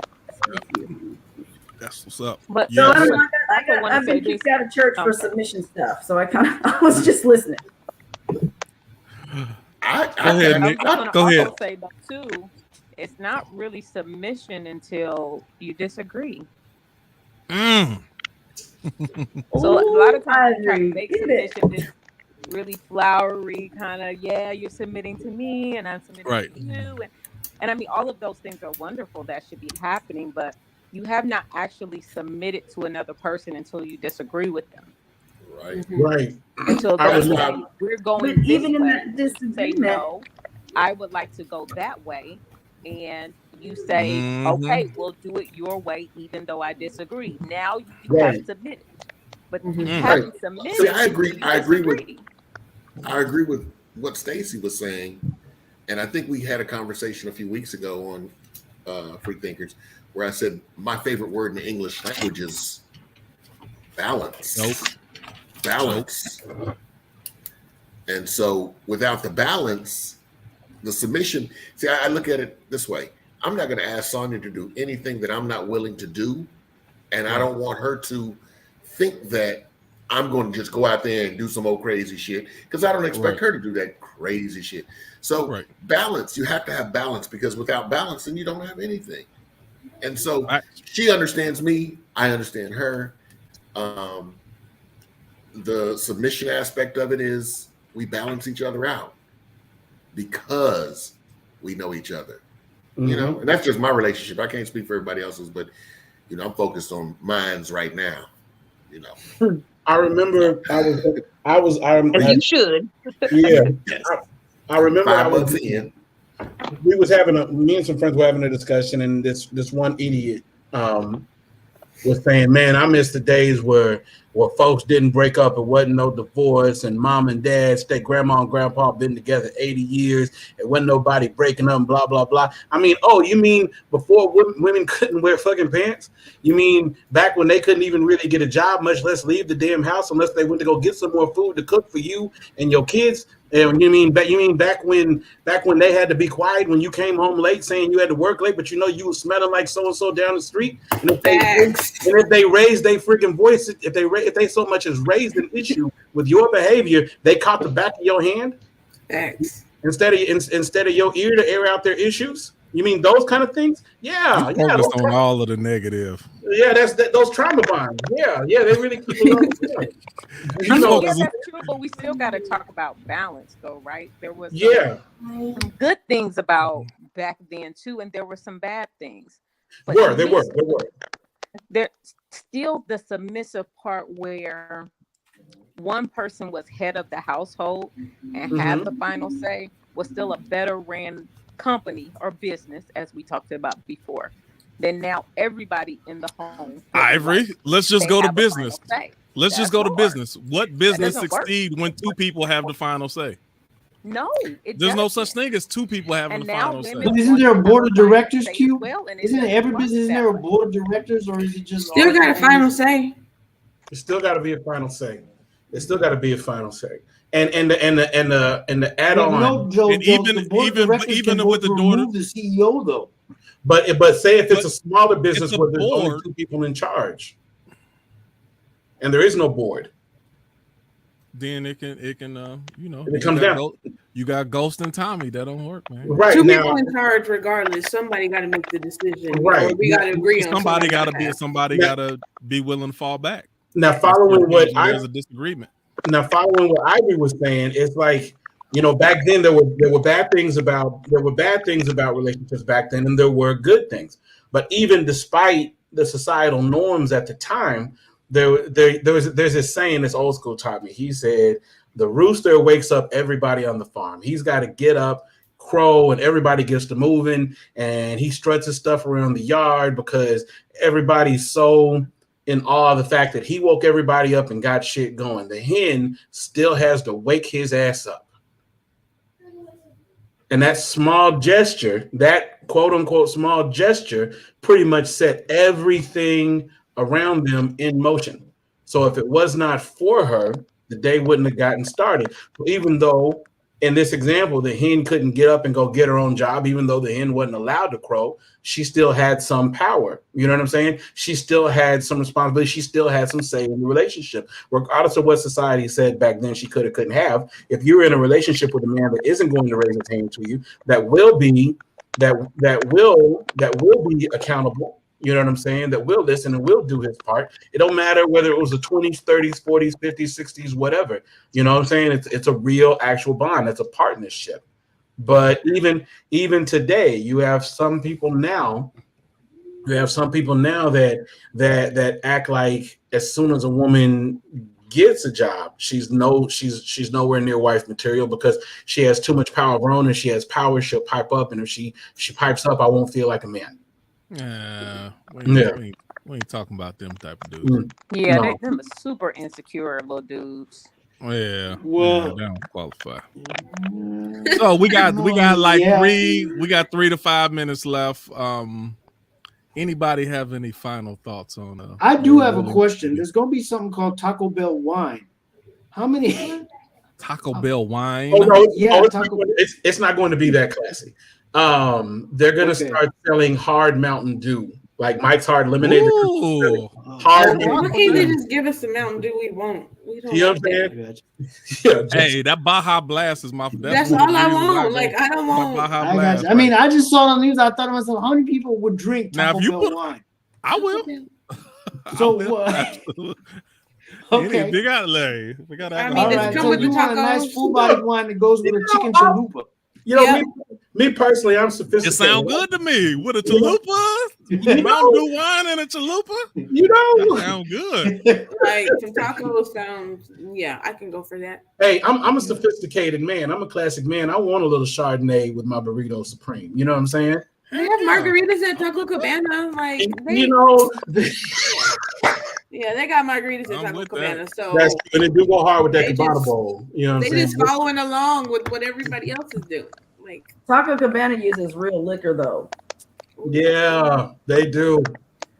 They do. Taco Bell, they work themselves up. It's baby steps. I like Taco Bell is like that non-expensive. That's for like the middle class people. Okay, we don't need it to be more expensive than what it is. Like let's have it. That's lower class. It ain't middle class. Well, I don't consider myself lower class. I said middle class. Okay. Middle class people don't want Taco Bell. They trying to whatever. That's a lie. If you out and you at the club or whatever, you see Taco Bell, you're gonna go eat Taco Bell. You're gonna go get. After the club. Oh, that's a whole different. Yeah, like you are different species after the club. They didn't eat Taco Bell. Like we ate Taco Bell once before. Nobody's middle class at 2:00 in the morning after the club. We all low class. All I'm gonna say is this: Taco Bell can be open as late as they want to, but if whoever runs shortstop decide they want to go 24 hours, they shutting this whole city down. Oh my God, shutting the whole city down. I swear to God, they need to build a shortstop over here where I'm at. Yeah. So I guess the whole Taco Bell wine thing goes down to like, can fast food still be classy and sophisticated? You know, like if you take somebody on a date to Taco Bell, is Taco Bell a real date or does that not count? It's not a real date. It don't. Not even with Taco Bell wine. It's only a real date if you haven't graduated high school yet. That's not for two adults. That's not a date. That's a quarter-pointed meeting without kids. That's what that. I'm going through the drive-through. I'm not about to go sit in Taco Bell with you. Hold on, but let me tell you this. Let me tell you this though. Whataburger is a date. Whataburger. Okay. Whataburger is a date. I don't know about that. Whataburger has exception. Whataburger does have an exception. I would go in there and eat because it is good, so I can't lie about it. I could take somebody on a date to Whataburger and they'd be like, "Oh, thank you." Okay, so had a wonderful evening. Or you knew somebody at Whataburger and you asked them to put like tablecloths on the table. You know, the burger speaks for itself. Whataburger is a date. Whataburger is a date after we done went to some concert or show or something. We done we've been dancing. We done got live somewhere or whatever. Let me tell you something. You take a girl to Whataburger on a date. You gonna get some points in her book. She gonna be like, "Oh man, this guy he know what he's doing. He got it under control. I like this guy. Shaking our heads like, no, Q. That's not. He laughing through it as he being serious. That's what's got me. That's true, man. Whataburger. I'm pretty serious. Whataburger is the truth. If you get that number, Whataburger is the truth. Date after y'all are already in love. No, you can do that. If you take them to Whataburger, you might fall in love. You might fall in love with the burger. Every Texan woman or person worth their salt already knows Whataburger well enough. That's my point. She's not gonna know if she's in love with you or the burger. She's just gonna be confused. You're not gonna change a woman's life with Whataburger, Q. It's just not. I'm just saying that theory might work if the Whataburger wasn't next to a cheesecake factory. Oh, okay. See, now Cheesecake Factory, that's a whole other level. I hate Cheesecake Factory. I hate it. Cheesecake Factory got like a book you got to read. Like their menu is like 5 pages long. Yeah. So more than 5 pages. Just be sitting there looking like, I guess don't know next week we got to determine what's a real date and what isn't. I guess so. What restaurant qualifies as a really cute thing? You can just take your girl anywhere, and she just gonna be all right. So if you take I got bomb conversation. My conversation off the chain, and the Whataburger off the chain. Okay, hold on. Let me ask you, where are you gonna find a better burger at though? Seriously, that's a good point. That's what I'm talking. Here, you talking about here in Austin? I don't know. In Texas in general, where are you gonna find a better burger at? Look, all I know is that I'm giving you shortstop is better than goddamn Whataburger. Yeah, I was saying shortstop. They got Buddy's Burger. Wait a minute. The old shortstop used to be maybe. Hop is cold every once in a while. Hop Daddy's is cold every once in a while. I'm sorry. Hop Daddy's is all right. Way too expensive for what you get. Hop Dotties is all right. They got one down the street from me over off of Anderson Lane near the Alamo Draft. Yeah. I'm sorry, Joe B. I mean, I respect you as a pro, but you should not be paying $40 for one hamburger. Armand, that just means Joe. Armand, Joe just got them long dollars. You know, he can afford that. Okay. And can I definitively say it's better than Whataburger? Yeah. You can't say it's better than Whataburger. If somebody say you want to go to Hop Dotties and Whataburger, I'm probably picking Whataburger. Yeah. All I'm saying is that my homeboy in Florida, one of these cats I've known since high school, to this day tries to bribe me to buy just a basic Whataburger with cheese. You proving my point. And freeze dry it and ship it to him and tell him. Every time my dad comes down. Every time my dad comes into town, he like, where the Whataburger at? That's all he's looking for is the Whataburger. Right. Yeah. It's that's three things. People got White Castle and fucking like that's because people got like crummy burger joints in most places. It's three staples. You saying Whataburger ain't the truth, Nikki? What? You don't even eat meat. You don't eat meat. You just qualified. Even when I don't know why I'm asking you. Even when I did, I used to work in fucking Whataburger. Don't do me. You don't eat meat anymore tells me you disqualified. You got me fucked up. I used to eat meat up until 5 years ago. I will consistently be qualified to talk about what a burger tastes like. Whataburger ain't it. Whataburger for people who don't know goddamn burgers. That's what that is. I won't stop eating meat. Yeah. What is the burger then, Nikki? What is the burger? What burger is better than Whataburger? I said, Shortstop has good burgers. Little Red Wagon and Round Little Red Wagon and Round Rock has some dope ass cheeseburgers. They close down. My old boy's got a food truck. So y'all in Austin, there's a food truck called the Hashburger. It's off of Howard Lane. He makes some bomb ass cheeseburgers. There's plenty of other places to get burgers at. People go to Whataburger out of convenience and because it's fucking Whataburger. Yes, it is. The only other burger. Some dry ass French fries and some overcooked burgers. You got me big. I wish I would. Whataburger is a destination for sure. It's not a convenience thing, but it's not a destination. I go to Jack in the Box before I go to Whataburger, and I don't eat. No, you won't. I would mute you if you. I know you can unmute yourself again. Mute her, Q, because that's blasphemy. Shit. I'm just saying. All I'm gonna say is this: if a Swiss mushroom burger from Whataburger with jalapenos, if one of those burgers attacked all of you right now, I would be fully prepared to defend your lives. That's a commitment right there, Joe. Why without me? Just run. Remember me for me. Just go. So I'm sorry, y'all. I didn't mean to take it in this direction. No, it's good. That's good conversation. I like that as a topic, though. What qualifies as a good date? We need to talk about that. I like. Yeah, that's a good conversation. Somebody to Red Lobster, is that a date because it's expensive or? Okay, hold on. Pause. We're gonna talk about that. Okay. Maybe next week. Maybe in a couple weeks. I like that topic. That's good. We can save it. All right. Anybody got any last words? Stacy, what you got going on? Oh, goodness gracious. Lots. Gosh, I don't know. Just kind of keep up with what's going on in the music and arts and culture community. Stay engaged. We can accomplish a lot. And it's not always, it doesn't always have to be a political thing for us to have an impact. Girl, say that. Yeah. Come on. That's what's up. Okay. Thank you for that. And then, Stacey always posts good stuff to the page. She keep our page nice and spicy. Half of the stuff we be talking about then come from Stacey posting. Stokely, what you got going on? You say what? So that dude and that dog and that baby. Y'all were talking about divorce when I came on. I would have divorced. Baby, now that'll do it. That'll do it. You can go see your bitch, but you leave my baby when a dog is chasing you, your ass gather your shit. Gather your shit. Is that G-A-T-H-A? With my t-shirt, Stokely. Gather your shit. Yes. Okay. That's capital G-A-T-H-A. Gather your shit. It was just telling. I saw that before. It's just telling. And see, this is the thing about that. God dang, I ain't gonna get into this. I'm sorry. When it comes to fight or flight, because that's literally what it was, fight or flight. Of course. Nobody really knows until the situation comes which one you are.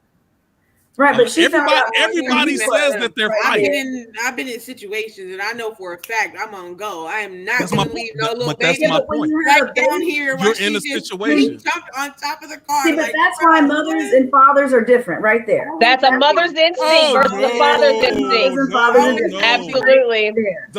I agree. Don't put that sissy-fied dude on the rest of us. I reject that. No, but a mother's not going to do that. No, she's gonna make sure her kid is good. It ain't gonna happen. That dog in the face before he broke the fence. You damn Skippy. You think a man won't? Do not put that little sissy dude on the rest of us. He ain't got nothing to do with the rest of us. I'm just saying. He don't know. He is not a represent. He's not a representation of men. I reject that one. All right, Stokely, what you got going on? I have absolutely nothing. Did you ever get to do that show? You ever get to do that? I told the guy it'll be later on this year, but the 28th wasn't gonna happen because it was snowing and they had bad weather that weekend. So, but I will keep y'all posted. Absolutely. So y'all come on up there, buy some tickets, fly up there and buy some tickets and all that. Come see. You just put it on YouTube and then we're gonna watch it and then we. No. I need the dollars. You be a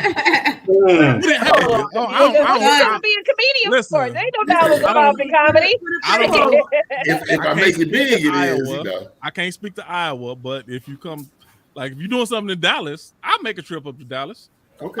Yeah, you got to make it close enough for us. Yeah, Iowa. I'm not. Because then on top of that, it ain't nothing else besides you there. Right. There's nothing. And see, the thing about it is, I would have to change everything up because the. It's just not a lot of me up there, and a lot of what I talk about is me being raised, and some people take offense to, if you bring up the differences between black people and white people, they just become, I'm not listening to him, he's racist. No, he's not. He's telling you the God's honest truth, but some people don't like to hear that. But anyway, just talk that would be wrestling and football, and you'll be fine. Mr. Stokely, put a paywall on it. There you go. There you go. Say, Nikki, did you look me up in Panama City? No, I did not look up your high school statistics just yet. That was middle school. But go ahead and Google me. Middle school. That was middle school. I made it to the Middle School Hall of Fame in football. He said, "I am famous there. You need to look me up." In Texas, that's something to Texas. Janae, what you got going on? Nothing. I'm about to post some new podcasts. I guess I could say that. I just been so lazy. My new. What's the name of your podcast? Born a Legacy. That's my podcast name. And find it on YouTube, Spotify, all those good things. But we just did a podcast the other day. I want to post it so bad, but I have other things to post before. But absolutely, that's happening. And then check out some of her previous podcasts. I did. I have to check it out. A couple of them, they were very good. So she's intellectual and she got some good perspective. So that always grabs my attention. Joe B, what you got going on? As of right now, I am speaking to you from my office, aka the second bedroom in my apartment. That's awesome. As of last Thursday, I officially left my job at LegalZoom, and as of right now, I am independent as a notary, public, and loan signing agent, along with mobile auto detailing, along with being a teaching artist, along with what else you need. Email me. That's what's up. Okay. I have a friend who just left LegalZoom and they came to work where I'm at right now. Word. I'm gonna send you something to see, if it's a fit for you, then Well, no. What I say all that to say is that I'm on my own for the rest of my life. Is what that's what he wants to do. As a loan signing, my main bread is going to be loan signing agent, and side hustles being the auto detailing, the poetry, the writing, hosting, the print on demand T-shirts, all of that, whatever. It's pretty much going to be me on my own tab for the rest of my life. Good job. Congratulations. That's what's up. And for those who don't know, Joe B is in my top 5 poets all time, period. You gotta invite us to some of your shows or when you go. Check out, what is it, Element 615? Is that right? Yeah, if you Google just the phrase element, the word element with the number 615, but as it's one word, if you Google that, you'll pretty much find me anywhere online. But as far as poetry shows right now, it ain't a lot of ponies running these days, other than what the homies got over there at the Victory Grill, a Rolling Rooster, and the open mic that I used to host an open mic for about 10 years, and I handed it over to my co-hosts, and they still have it going. And I head over there every once in a blue. Over at Kick Butt Coffee Q, where I used to be. Right, yeah, I know that. Yeah, I gave it to my co-host. They still meet up at Rolling Rooster? Yeah, they still doing it at Roller Rooster over what there. Days? Because that's right around the corner. Like they just had it 2 Fridays ago, not this past. Yeah, this past Friday, right? Right. That's Victory Grill. But also the one that I host called Word. Yeah. Yes. Word is starting back up too. We got a brand new stage out at Kenny Dorm's backyard, and that's going to be on the 3rd Wednesday. So that's going to be stuff. I forgot all about that. And I was also please post that on Freethinkers too. I definitely like Weekly Blues Jam at Victory Grill.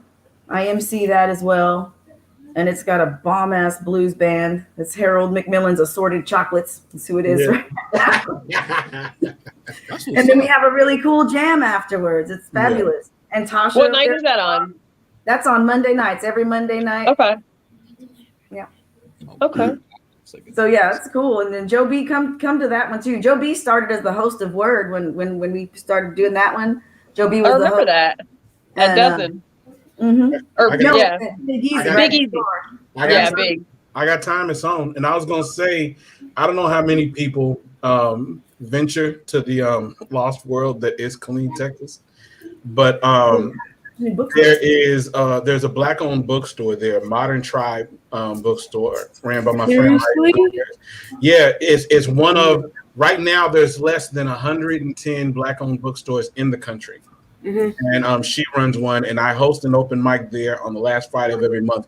And I tell you, that's my heart project right there. I want to go. Yeah, post it, because I actually been looking for a Black-owned bookstore, and I just haven't spent a lot of time looking online. I posted on Facebook if anybody knew anybody, but I didn't get that information. I definitely support that, but Killeen is just up the road, so we can do that. I would love it. I want to get people down there because she does a lot. My thing is, because she had the bookstore, but she lost the bookstore before, reopened it in a new location about a year or so later, and she runs it, but she's so dedicated that she doesn't just run the bookstore, she also works as a nurse. So all of that money is going towards her house and keeping the store open, trying to sell as much as she can. And I tell people, if you like what you saw, if you like this place, bring somebody else. But one of my goals this year is to make a habit of seeing who's down for a road trip. And next time it's on, I'm gonna post it on the Freethinkers page if that's cool.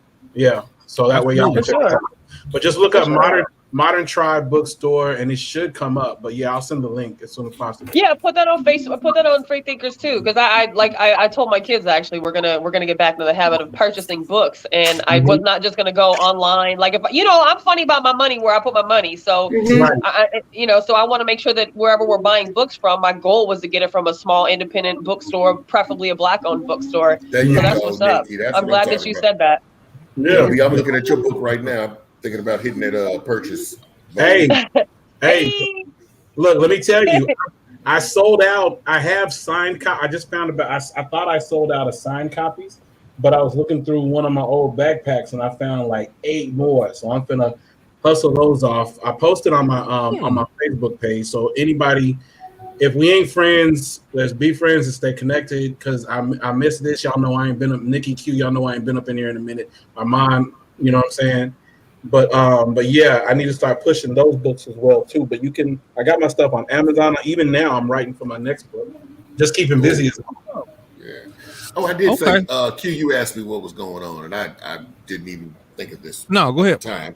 But actually doing a little writing something right now to they're trying to cancel books in schools, not wanting to teach CRT and some other things. So I'm writing some stuff right now for legislation to go stand up and talk crazy to these people about canceling books in school. Hell yeah! Telling people to stay out of women's bodies, mind their damn business. So I'm working on a few few different things actually. But yeah, just want to let you guys know. And I'll keep you posted on that as well. Was posted, yeah. Armand, what you got going on, sir? Nothing. Me, I don't women. got anything going on. Armand got them women going crazy. Yeah. Well, it's good to see you, man. I hope you're feeling better. I know you said you was under the weather a little bit last couple of weeks. So thanks, you. Yeah. Always good to see you.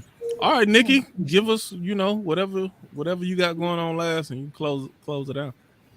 Nothing. We're on vacation. We're in Florida right now. So, me and the kids, it ain't nothing. As soon as money comes in my pocket, I don't mind jumping in the car and filling the tank and, going on a trip with the kids. So we're out here in cold ass Panama City Beach, Florida right now. It's like 60 degrees, windy and cold, but the ocean is literally it's across the street. Like when you open the door, boom, there it is. So I was like, fuck it. Like, let's go. Does it still stink there? The paper no, and it's beautiful. No, it's really white sand beaches, really beautiful emerald color water. Like it's therapy. This is therapy for me. Free thinkers in the ocean and margaritas is like therapy for me. So it's a good place to be. Glad to get out of my house and my space, because it's literally been a full 2 years. We've been in the house this last 2 years. So it's the few little things that we do is try to take a road trip when we can. So but interestingly enough, I'm alone a lot, even though my children are with me 24/7. Like I'm alone in my space and my brain a lot.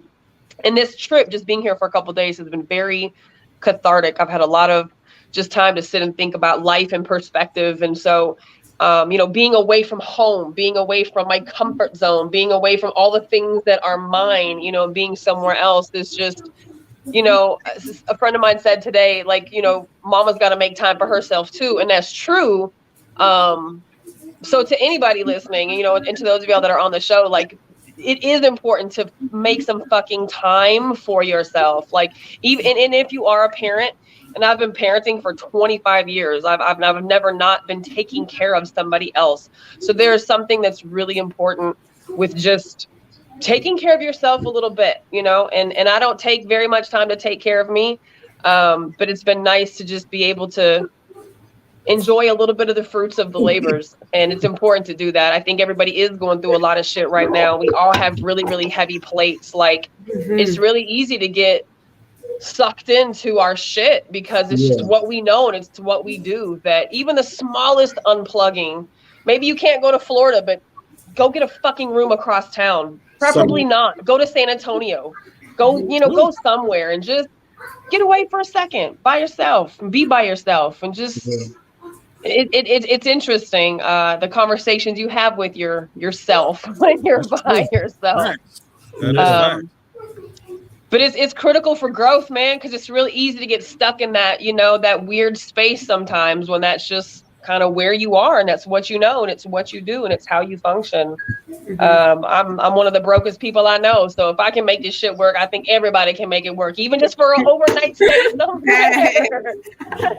Or buddy up with somebody, I guess that defeats the purpose, but no, it doesn't. I went out of town and I did that. I went with my mom and all the grandbabies, but still it was like 3 different levels and everybody had their own level. So you can do it with people. Everybody just has to know, hey, I need my space. You can, but there's something different about being, solo dolo and just being by yourself and just sitting there and thinking and having your thoughts. So just find some time to do something for yourself that isn't just going and getting your nails done or going and getting a margarita or going shopping. Legit do something for you, your spirit, your mental, man. And it's necessary. So I don't got nothing else going on though. We leave here Thursday. Hopefully I'll drive straight through and get a little bit of South by action when I get home. I know there's a few little things going on, and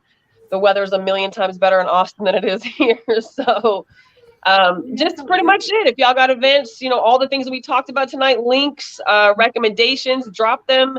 Janae put the show on Free Thinkers as well. Follow us over on the YouTube channel. If you haven't, it's Free Thinkers Worldwide over there. We talked about last week having a conversation about CRT and stuff like that. So because we have such a big, panel of people, on tonight, please consider, coming to that conversation. And of course, what Armand talked about too. But we have been kind of playing around with just some randoms the last couple of weeks, but I think some topics are coming down the pipeline. So, just be prepared for those conversations, and hopefully y'all will, come back and join us in those conversations too. Yeah. Q, what about you? Do you have anything going on? Nah. Nope, that's it. Nah, that's it. Check out High IQ on Mondays. Yeah. And share the channel. Yeah. Share the channel. Yep. All right, That's y'all. We'll see y'all next Tuesday. Q, I'm gonna need Tell me your what help. you I got all my stuff sitting up here, but I don't know how to hook all this mess up. Okay. Well, I'm gonna shoot you my number. I'm gonna give you maybe we can get on Zoom and I can look and see where you at, and then we can walk through it. Okay. I've been dying to use my microphone though. Oh yeah. Okay. Yeah, it makes a difference. Keep me from yelling so much because I'm a yeller. I know. And And real quick, shout out to the people in the comments. We had a bunch of folks in the comments tonight. Shout out to those of y'all that were in the comment section. Hilarious. Shout out to Wiz. I saw Wiz say he wants to get us a song. So, shout out to those that support us. And, we appreciate your love and fucking value, y'all, man. Big time. Jules, Denise, Trish, Andy. I'll say just real quick. When I say this because it's something I've been dealing with lately, is to anybody else it applies to. Forgive yourself for the in-between, the stagnancy. I mean, if you've ever had any kind of big plan, any kind of big move you want to make, it's going important. It's important, but you got to take steps, and those steps are making you move slower. You can't do that because you don't have this. You can't do this because you don't have that. But it's going. Don't let that mode put you into a rush state and make a decision you're going to regret later. Mm-hmm. Because I've been put through my trial, and I'm grateful for how he built me because I survived my trial. And now that he sees how much I've wanted it, now I have a different mindset in less than a week, so much because I've basically stayed to the plan. So you can't do what you want to do. Sit there and find some stillness. You know what I'm saying? Figure out what you're going to do as soon as you get what you need so you can take that shot. But even after you've done that, meditate, chill, whatever. But just be in the moment. Yeah, forgive yourself for not being where you think you should be, because whether or not you realize it, you're exactly where you need to be right now. Yes, this ain't your final destination. Yes, sir. This ain't your final destination. At all. This ain't the final destination. This is part of the journey, and that's all right. And we appreciate y'all for being a part of this journey. That's what's up. Yeah, even stagnation can be a part of growth as well. Right. It is. That's true. Forgive yourself on that. All right, we out. That's it. Y'all have a Next good night. Tuesday. Y'all have a good night. Peace.